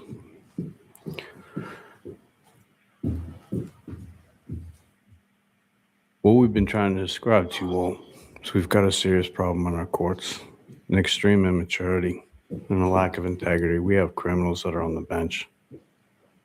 Now, I don't mean small criminals. We've been doing our research. We found judges that have not just DUIs. They've been convicted of shoplifting, Medicare and Medicaid fraud, dealing with foster care children. We all know what that's about. And yet they're sitting on the bench covering up their stories while they're coming after veterans like me. I do appreciate the sentiment that we give to veterans. I also am a bit insulted when it's used to stereotype veterans as having problems. That's been used against me prolifically to gaslight me in many ways, to ignore the fact that crimes are being committed against me. Now I'm even witnessing another case with Marcy there, where you have a judge who has taken personal resentment towards her complaints because she caught that judge in impropriety and has sent a city councilman and a newspaper owner to stalk her, present false evidence, break seal on her case. That's stalking, that's impropriety. There's all sorts of issues there. That's her case. I've been dealing with that for 10 years, where they have been going after my benefits, trying to come up with reasons, like she said Pickett's done. They want everything and they want to silence me. And they're doing it directly now by order under color of law to directly try to get me to not be able to speak to law enforcement, not just about the crimes being committed against me, but about the crimes they're committing to send people to commit crimes against me. This is now in record and in transcript going forward. We'll go to appeals. We're doing all the right steps. The CJC is worthless. So is the bar. It's filled with their friends and family. We've got no outs. But I do know perjury, subordination of perjury, corruption, this kind of stuff, These are felonies in our state. They're supposed to be enforced by a prosecutor, a sheriff, police. And those judges, they can go ahead and go to a court, just like they make everybody else do, to explain themselves, just like everybody else has to. Why that's not happening, I don't know. Thank you, sir, for your public comment. Is there anybody further for public comment?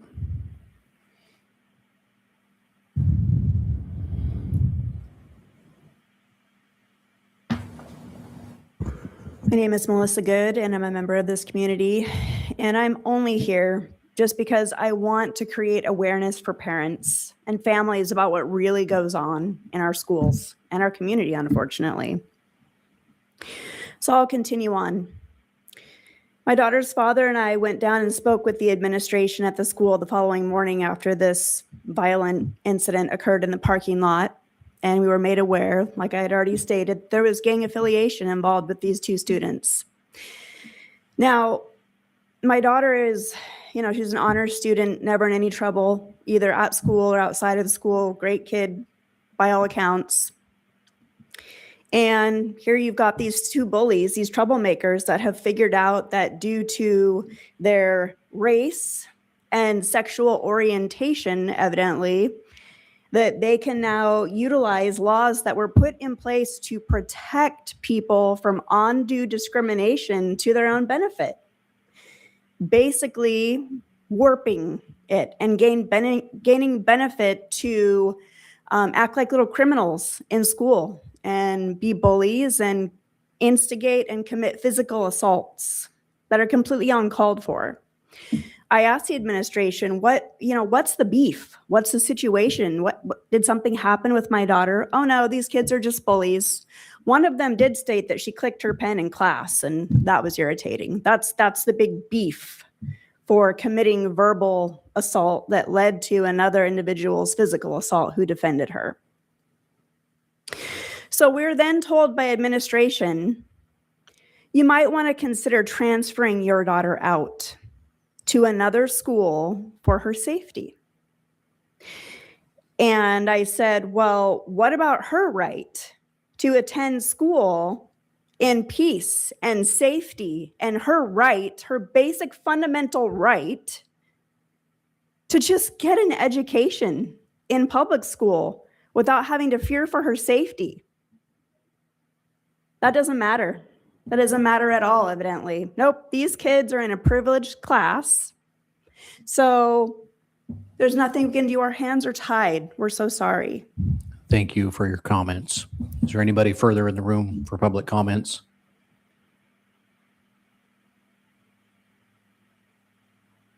Seeing nobody further coming forward for public comment, is there anybody on the phone? I don't believe that we... Do we have anybody on the phone that you're aware of?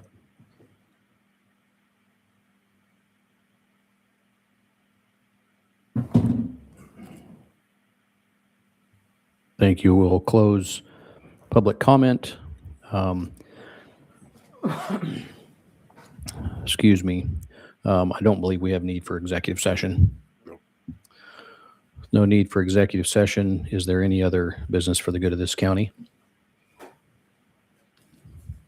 None here. With that, this meeting is adjourned. So, interestingly, right after that, a lot of people would, not everyone, would attend election fraud hearings at a courthouse that's practically shut down. So,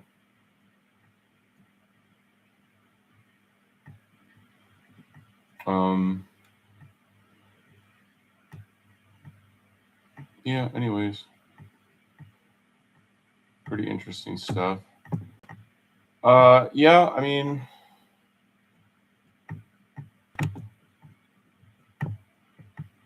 we have some other government stuff that we can fiddle through. So there was the regular meeting on the 6th, And I think we're just going to, these are really fascinating from a historical standpoint. These are really great to watch. These are this week's city government. At meetings, the city council takes formal action on items, holds public hearings, and conducts other business of the city. Agenda packets are available on the City of Pasco's website at www.pasco-wa.gov/agenda. This meeting is also being televised live on PSC TV channel 191 on Spectrum Cable in Pasco and Richland, and is streamed on the city's Facebook page, website, YouTube channel, and Microsoft Teams webinar. This and previous council meeting video is available on the city's website. Lastly, the public may submit their comments and/or questions by contacting the city manager, city clerk, or by using the Ask Pasco app. Ms. Sanchez, would you call the roll, please? Campos. Here. Cotta. Here. Figueroa. Present. Hernandez. Present. Perales. Here. Milne. Present. Grimm. Here. Thank you. We are all present and accounted for. If everyone would now rise for the flag salute. I pledge allegiance to the flag of the United States of America and to the republic for which it stands, one nation, under God, indivisible, with liberty and justice for all. All right. Happy birthday again, America. The consent agenda. All items listed under the consent agenda are considered to be routine by the city council and will be enacted by a roll call vote as one motion in the form listed below. There will be no separate discussion of these items. If further discussion is desired by council members, the item may be removed from the consent agenda to the regular agenda and considered separately. Letter A, approval of meeting minutes for June 8th, 15th, and 22nd, and the 23rd. Letter B, bills and communications approving claims in the total amount of $6,863,260.41 and a write-off totaling $311,650.37. Letter C, crash prevention zone letter for the US 12 corridor between A Street and Tank Farm Road. D, resolution number 4758, interagency agreement with the Washington State Criminal Justice Training Commission. E, resolution number 4762, setting a date to consider a notice of intent to commence annexation proceedings of Goodwin Annexation Annex 2026-002. Is there any council members who would like to remove any of these items from the consent agenda? Not seeing any. Mr. Mayor Pro Tem. Thank you, Mayor. I move to approve the consent agenda as read. Second that. Motion on the floor to accept the consent agenda as read by the Mayor Pro Tem, seconded by Councilmember Perales. Ms. Sanchez, if you'd take a roll call vote, please. Campos. Yes. Cotta. Yes. Figueroa. Yes. Hernandez. Yes. Perales. Yes. Milne. Yes. And Grimm. Yes. Thank you. Number 6, we're moving on to public comments. The public may address council on any items unless it relates to a scheduled public hearing. This item is provided to allow the opportunity to bring items to the attention of the city council or to express an opinion on an issue. Its purpose is not to provide a venue for debate or for the posing of questions with the expectation of immediate response. Some questions require consideration by council over time and after a deliberative process with input from a number of different sources. Some questions are best directed to staff members who have access to specific information. Citizen comments will normally be limited to 3 minutes each. Those with lengthy messages are invited to summarize their comments and or submit written information for consideration by the council outside of formal meetings. Lastly, when called upon, please state your name, city or county of residency into the microphone before providing your comments. So with that, let's open up the floor to public comments. Would anybody like to address council?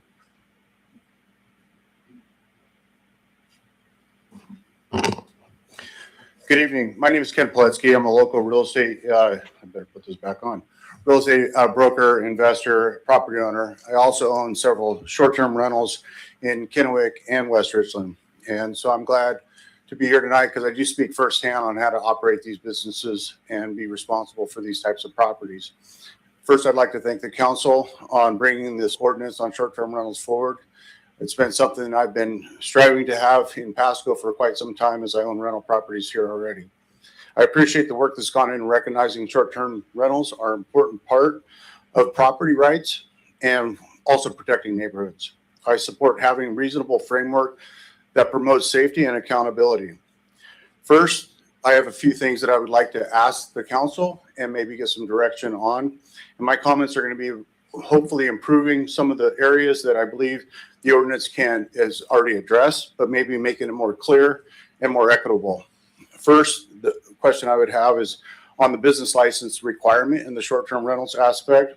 If the city's is the city's intent to require a separate license for each individual rental property that's out there operating under a short-term rental? Because I believe it's kind of unfair if it's the requirement that's going to be that. Maybe that should be directed to staff later on when you have your discussion to find that out, because already under the long-term rental properties, that is not required. It is required to have a business license where I can operate my multiple rentals in the city right now. I understand that each individual short-term rental will be required to have a permit, and I comply with that. The ordinance 51-2030 requires the city business license for a short-term rental, and I would ask the council to clarify that one item if it's going to require for multiple pieces. Second is a good neighbor policy, and I think it's a good policy. Short-term rental properties owners already have this policy.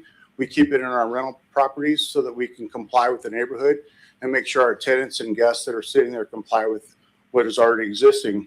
Having another override of the city's jurisdiction from a neighbor that might complain about it and having to respond within 1 hour is going to be very difficult and challenging for short-term rental owners, in the sense when you already have city police and code enforcement that can address any of the issues that come up.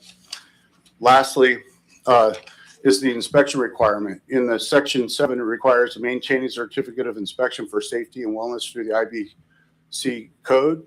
And I'm just curious on if that is an annual event, and is it required for each individual other types of properties that are out there that are being used for homeowners or other property rentals types. And I think that if it's short-term rentals are already listed and we comply with the certificate of safety that we submit to the city on an annual basis on working components and things in the property, I see it running out. I'm shortening it up. You're out. Yep. I'm out. So I just want to thank you for bringing it forward, because I am very much in support of it. And thank you for the staff's hard work at doing it and bringing it to you guys. Just these items I would like to see maybe some discussion around and some clarity on. Perfect. Thank you for your comments. Appreciate it. Thank you. Before you come up, I had one in the back here, and then we'll get right to you. Thank you.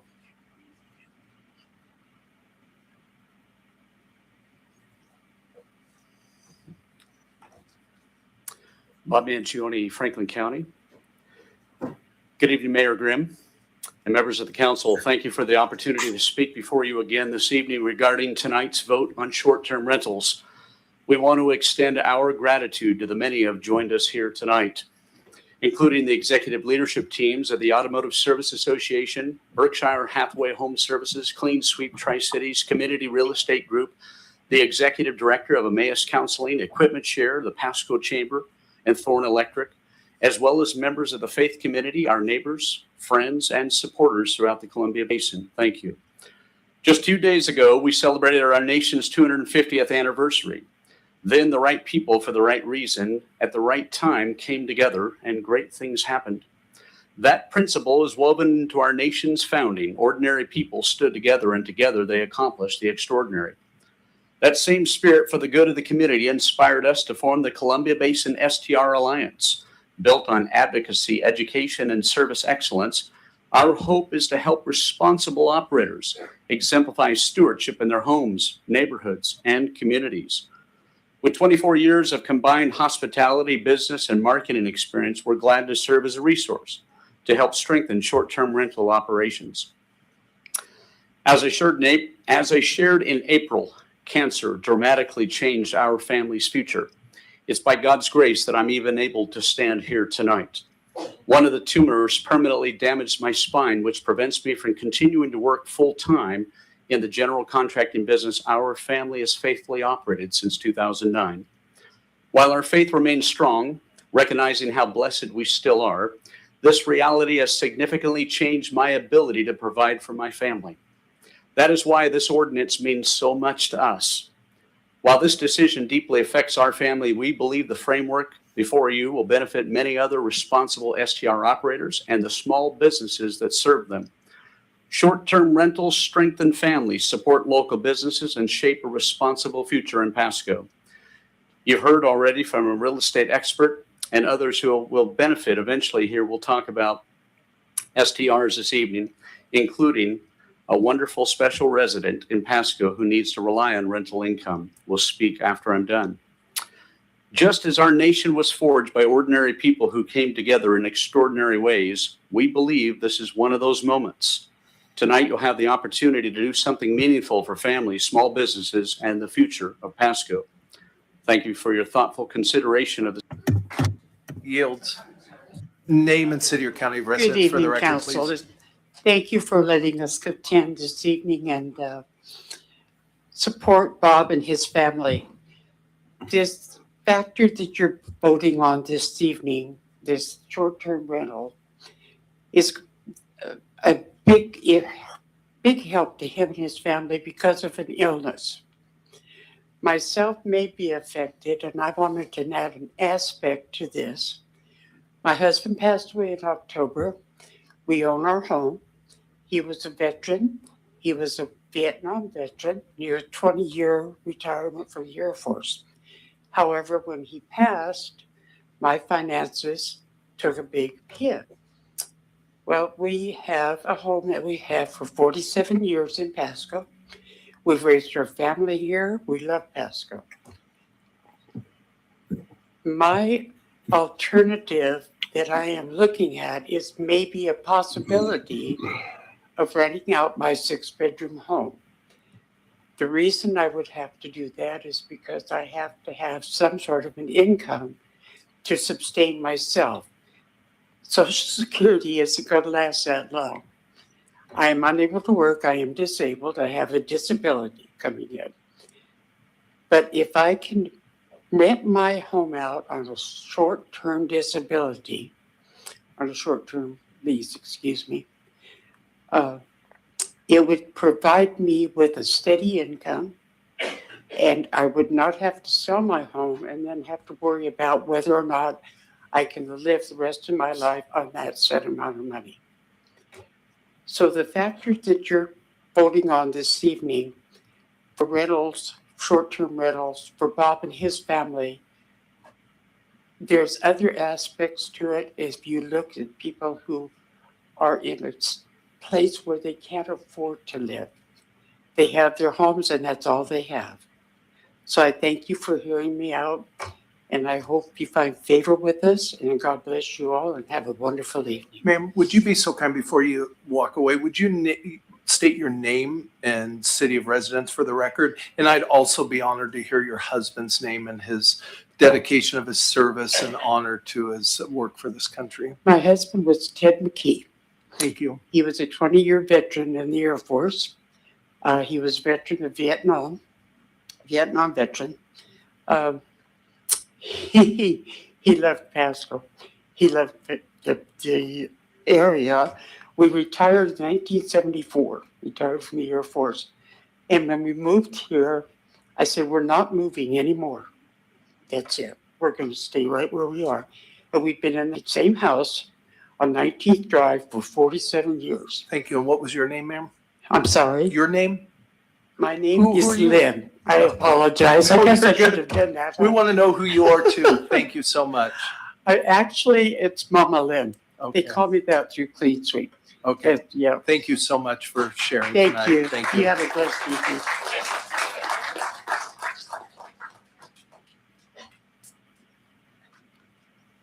Yes, sir. Yes, please. Good evening, staff, city council. My name is Brad Goldberg, and I am one of the equity partners that are the developers of with Wisconsin companies who are buying 90 acres of the Broadmoor project. And I think tonight in front of you, you've got discussions for the infrastructure agreement that I negotiated with the city. And the first thing before I wanted to ask any questions, this is more of, I think some time ago I said once we submitted or made our submittal, I'd come and present, and we used to introduce myself to council members. I've met some of you various times. We're looking forward, number one, to developing a project in Pasco. It's been a long time in the making, and 90 acres of the 600 plus acres. It's no small feat. So we're committed to, and by looking at history, to putting together a quality project in Pasco. Harold and his staff will make sure of it. I'm sure that the project is quality, and the staff has been great. I know that when we started working in Pasco initially a while ago, that there were some comments made. Pasco's a tough city to get developments done, but so far it's been great. We respect quality city management because it leads to a quality project, and the investment we're making in the community, we want our neighboring projects to be held to the standards that we hold ourselves to, and it appears to us that Pasco is a city that holds itself to quality standard development. So, and like I said, the city's been great. The infrastructure agreement's done, we hope. And with that, are there any questions that I can answer for you guys in advance of you guys having any discussions? Brett, I know we've got to, discuss that a little bit later on tonight. I'm not sure if staff or council's ready to at this point during and I know you've got to leave early, but maybe Ms. Sigdell or somebody can leave your contact information or whatever in case we staff actually have a planning meeting in the morning too. So follow up. Yeah, that'd be great. So, okay, that was it. Thank you for your time. Appreciate it. Awesome. Thank you, sir.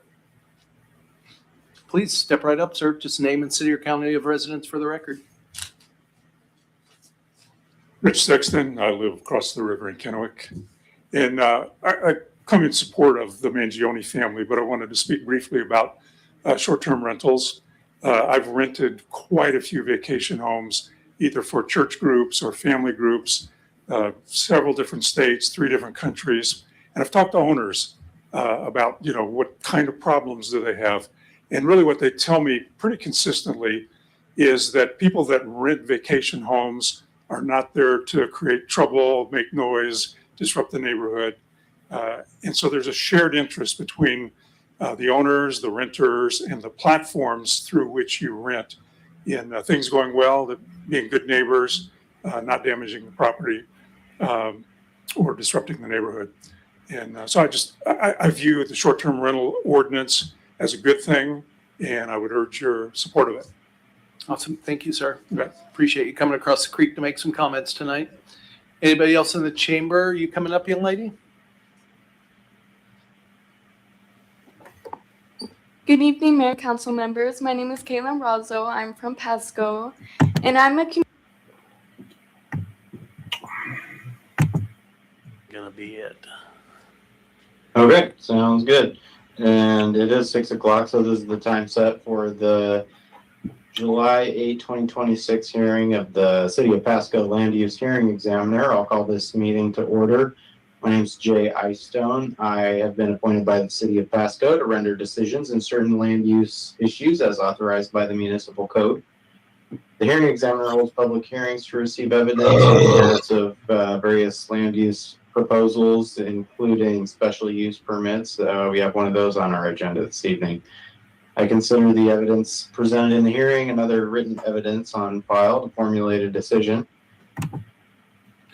J. I. Stone. Look at that mustache. And the tie. Is that a double Windsor? And a giant mustache?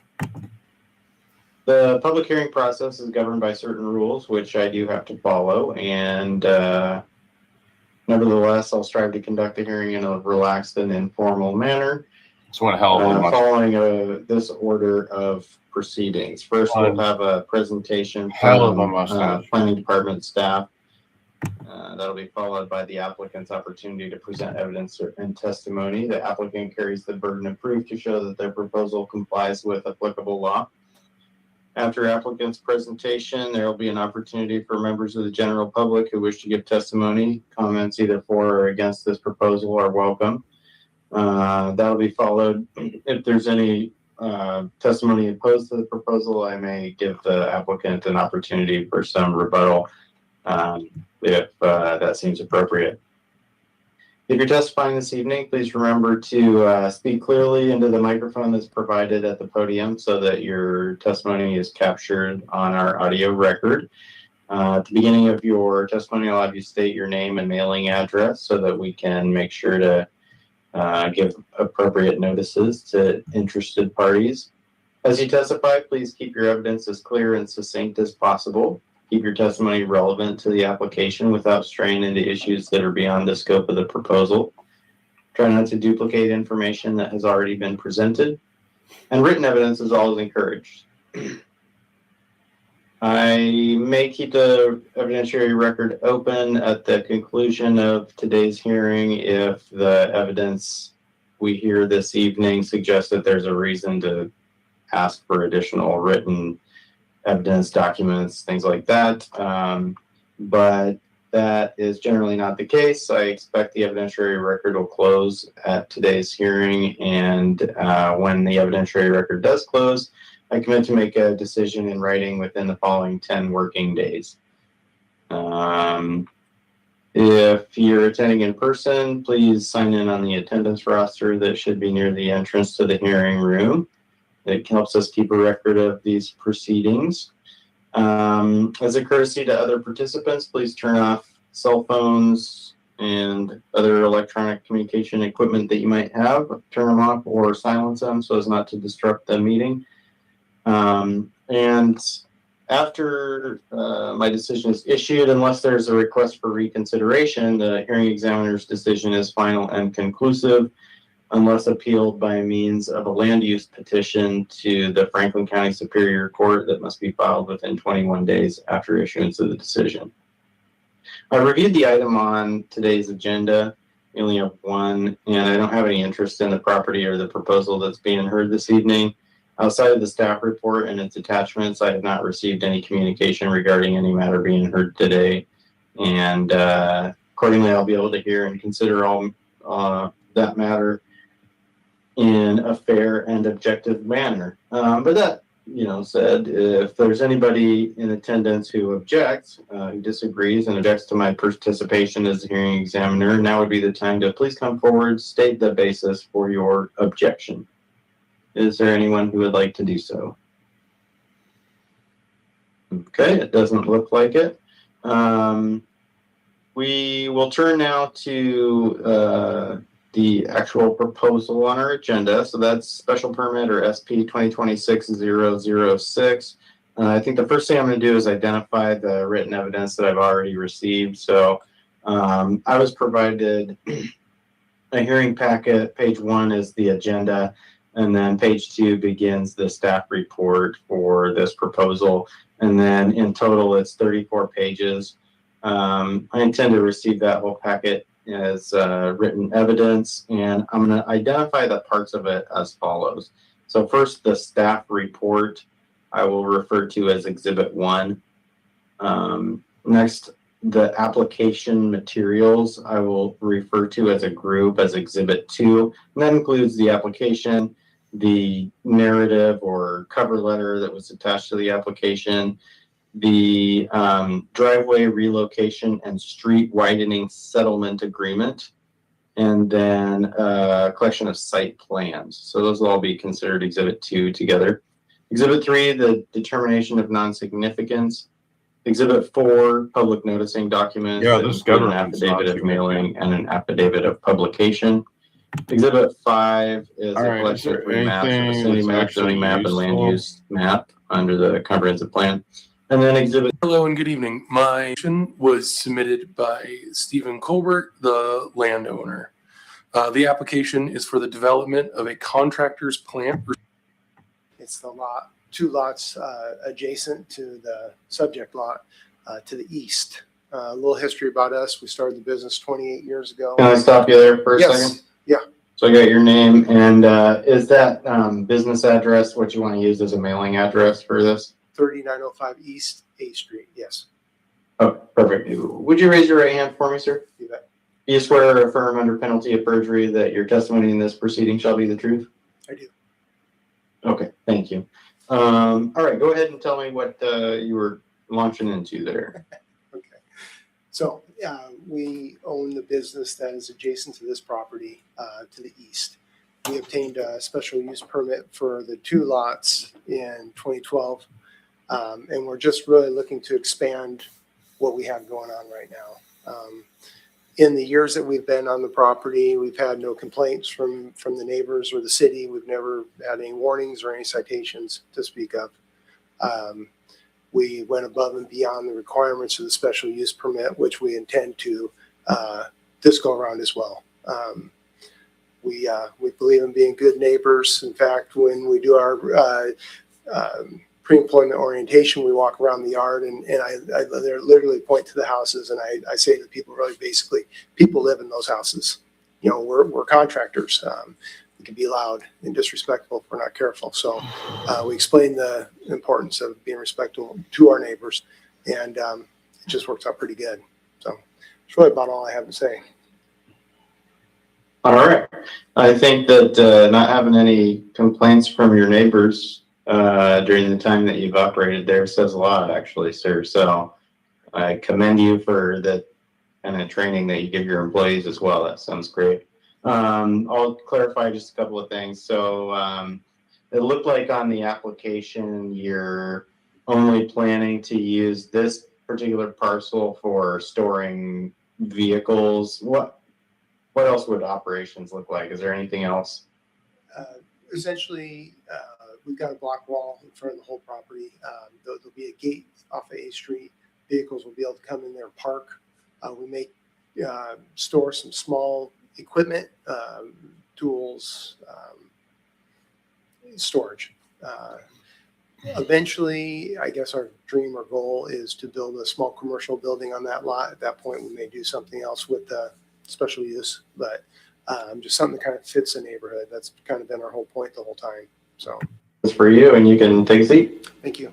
Or, yeah, I guess you can take a seat for now. I'll just check. Do we have anybody who has appeared this evening, either on Zoom or in our hearing room, who wishes to give testimony or comment on this proposal as just a member of the general public?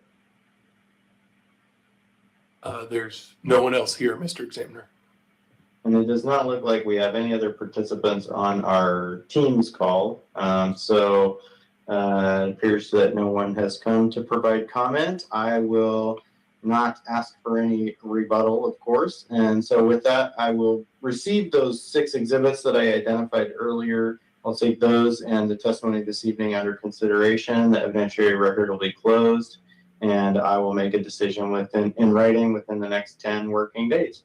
So that's it for the evening. That was the only item on our agenda. So I will adjourn this meeting, and everybody have a wonderful evening. Yeah, well, yeah. How many views was that?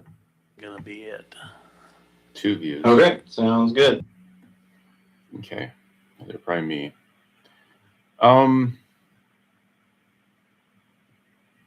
Yeah, I'm gonna just double check to see if there's any more news on the news front.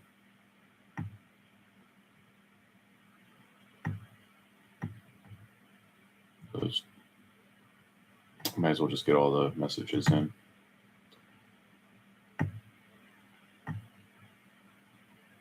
All that government, so that one guy can make a decision about a form. Okay, this one we have, it's like months ago, so I don't know why it's even. They're a little low in staffing, I've been telling people. And these guys,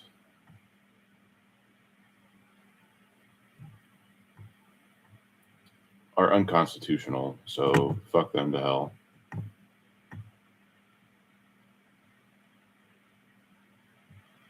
Yeah.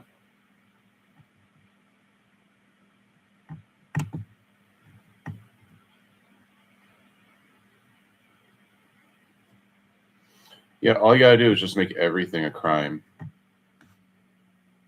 And then that's it. Then the ATF suddenly is like constitutional. Everything's a crime. It's against the law. Yeah, so is infringing on guns. Dun-dun-dun. All right, so not much really here. Skip ahead. Skip ahead. Skip ahead. All right. because the only time it rains in Wichita is when we have an outdoor event scheduled. So thanks for making accommodation. Was when they take your guns away. All right.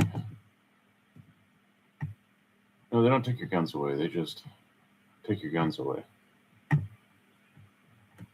All right. Yeah.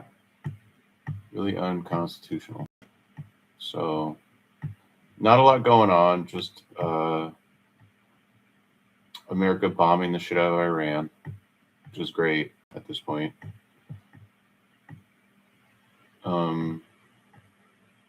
Like, what took so long? Yeah, America's pretty do nothing right now, which is great. We need more of that.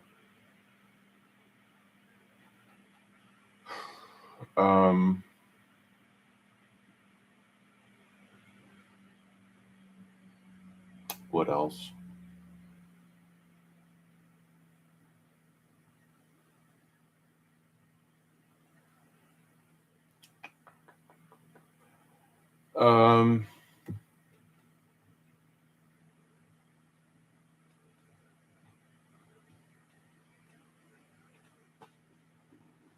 Oh yeah, I'm working on lawsuits. Like YouTube is definitely might as well include that in the pilot episode because this is actually the second pilot episode today.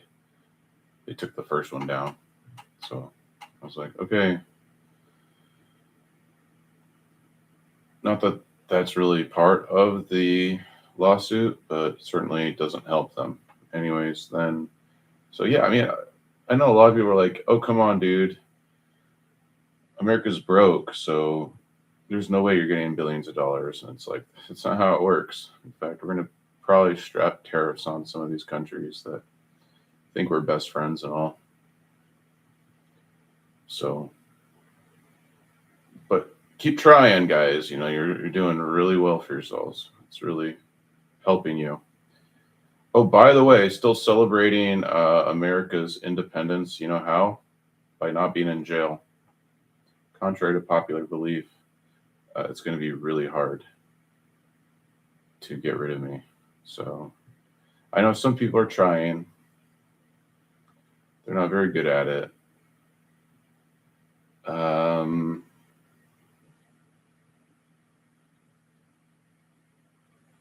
yeah, you can tell the judge that I don't give a shit and to do his worst. I'm winning.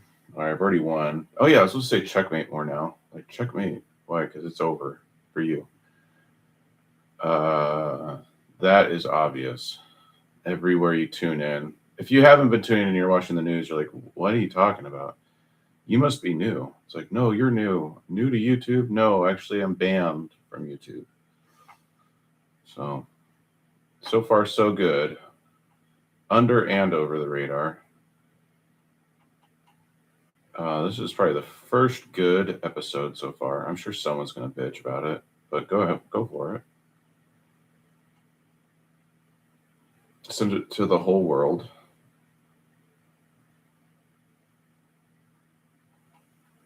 I could give two shits less. That's how much I won.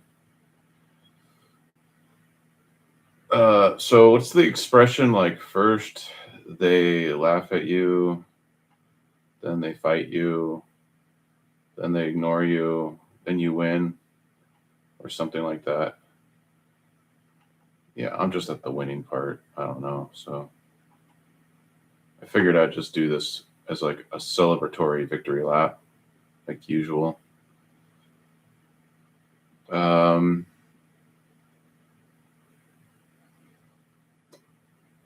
I am the only real J6er. It was called that by Jake Lang, so that's important. No one knows where he's at right now. I don't think. Maybe it's just me. I don't know where he's at. I don't care where he's at, but what else? Yeah. I'm the only J6er that that didn't get pardoned. That's a cool thing.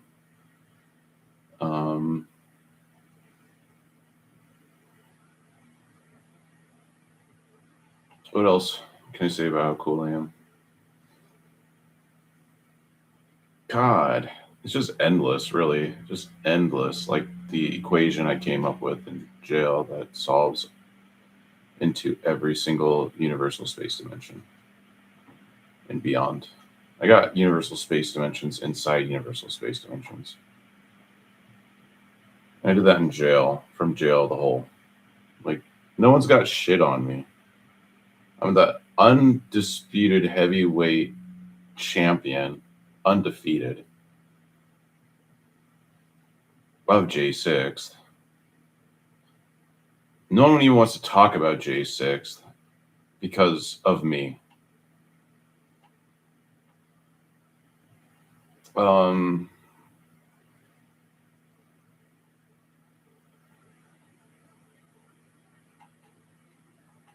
So we're going to bring it up on the show.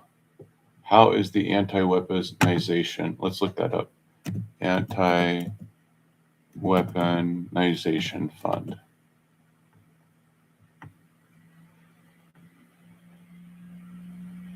Blah, blah, blah, blah, blah.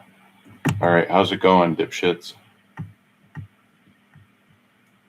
All right, so on my show, the other one on Rumble, within an hour of this release, I had torn through it, debunked it. This right here says, announced today that part of the settlement agreement in President Trump's versus IRS, we found out that it wasn't.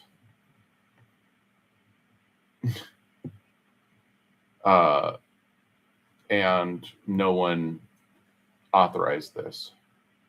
And then I sent it to the Secret Service for investigation because they were trying to authorize something with the president that has no bearing in reality.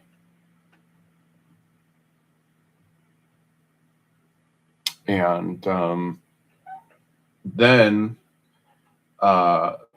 AG Blank Check was forced. And by the way, I've been calling him that for a long time.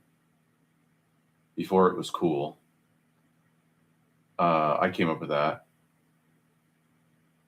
And I sent him packing back to the Congress to beg for the money because he doesn't even have it.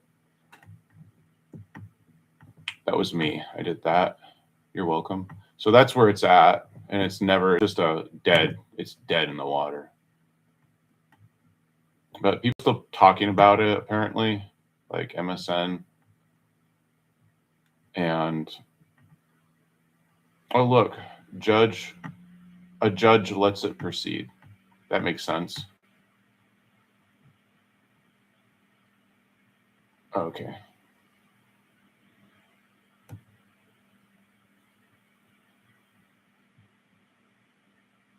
Yeah, it's stupid. Like, it's obvious that they're just floating. They have no idea what's real. Even here in local government, that's what you're kind of seeing. They were just saying that things were the way they were. They don't know where the money is or what money's where. I don't know if you saw that. They just keep inventing money. It's literally how everything's running right now. On my show, the other one, it's literally like people are just creating money through fraud on top of fraud on top of fraud. A lot of it's being covered up with AI. It's aggressive. I got a free piece of studio gear for it. That was like over $1,000. My lender basically created the money out of thin air, and it was, anyway, it's a big deal. So yeah, nothing's really real. Nothing's working. People are just saying shit and then hoping that they get away with it. Like, don't challenge anything. So none of this is real. A judge can't just create money It says right here, Judge lets anti-weaponization fund lawsuit proceed. So that doesn't mean like it just goes. They don't. It says decline to dismiss a lawsuit. On what?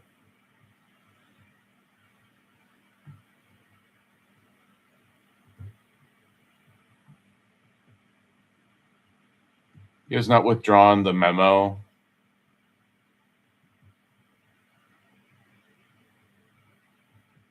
Yeah. Both he and Trump have expressed ongoing interest in directing money to people. Yeah, but that's not how that works. Okay.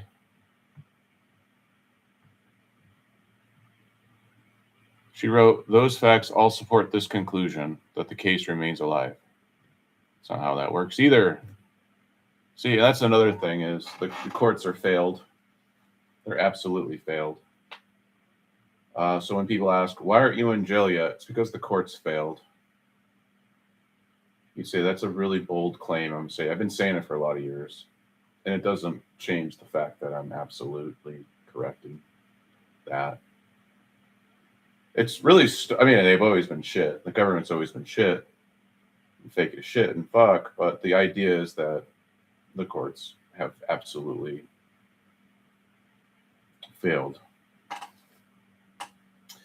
It really showed COVID-19 shutdowns and stuff. That's when it really showed. And now the thing is, no one believes the government anymore. And as you're witnessing on there, where it's like, what's going on? And now people are, it's just, no, the only way we're going to fix this is through the courts. People are like, and it's like, no.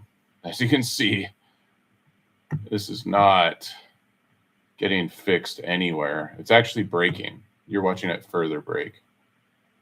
So I would only hope that someone like reports this to the DOJ and says, how come this fucking whatever the fuck is still free? What can we do to shut his ass away? He's making threats or something, terroristic threats. Can only hope. Can only pray that you make me more rich at this fucking point in time. So keep it up. It's working. Yeah. It says here, President Donald J. Trump. Like, this is fucking ridiculous, guys. Anyway, it says here, unlawful raid of Mar-a-Lago and Russia collusion hoax. It's like, okay, so they did an unlawful raid on my news van. Yeah, without a warrant. And then made up a story and then charged me with their hoax. And tell me how that's not going to, like, flip upside down on their head and make me stupid fucking rich. There's nothing they can do to go back on it. I just want everyone to be like, look, I was like, no, I made it really easy for them to get out of it. And they're like, no. And now I'm stupid fucking rich.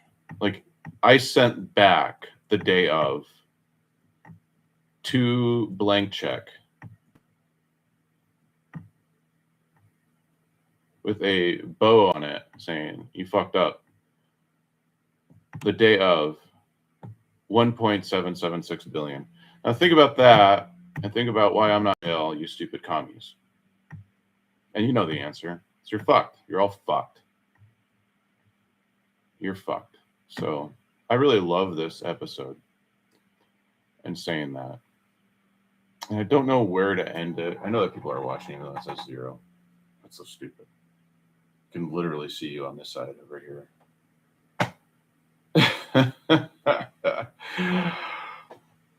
But anyways, we're at hour 3. I did a really good show. This is the first episode. It's a pilot program. It's called the OCHO, and I'm winning it.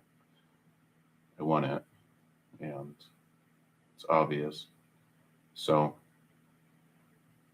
for one, this episode went live for 3 hours, and I didn't get shut down. That's the newest record for my show on YouTube. So keep that in mind that we went 3 hours. It's the longest show I've ever done on YouTube. And it didn't get shut down. So consider that a fucking win, a drop in the bucket as a win. So yeah, my case is worth way more than this now. Thanks, blank check. So that ends the show. I had a bunch of other special messages for everybody, but it was just like, you know what? Like, I'm on top of the world and no one can take me down. No one. So I hope that sends a shockwave, because honestly,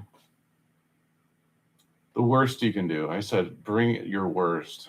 Bring your A game next time, because I won. Checkmate.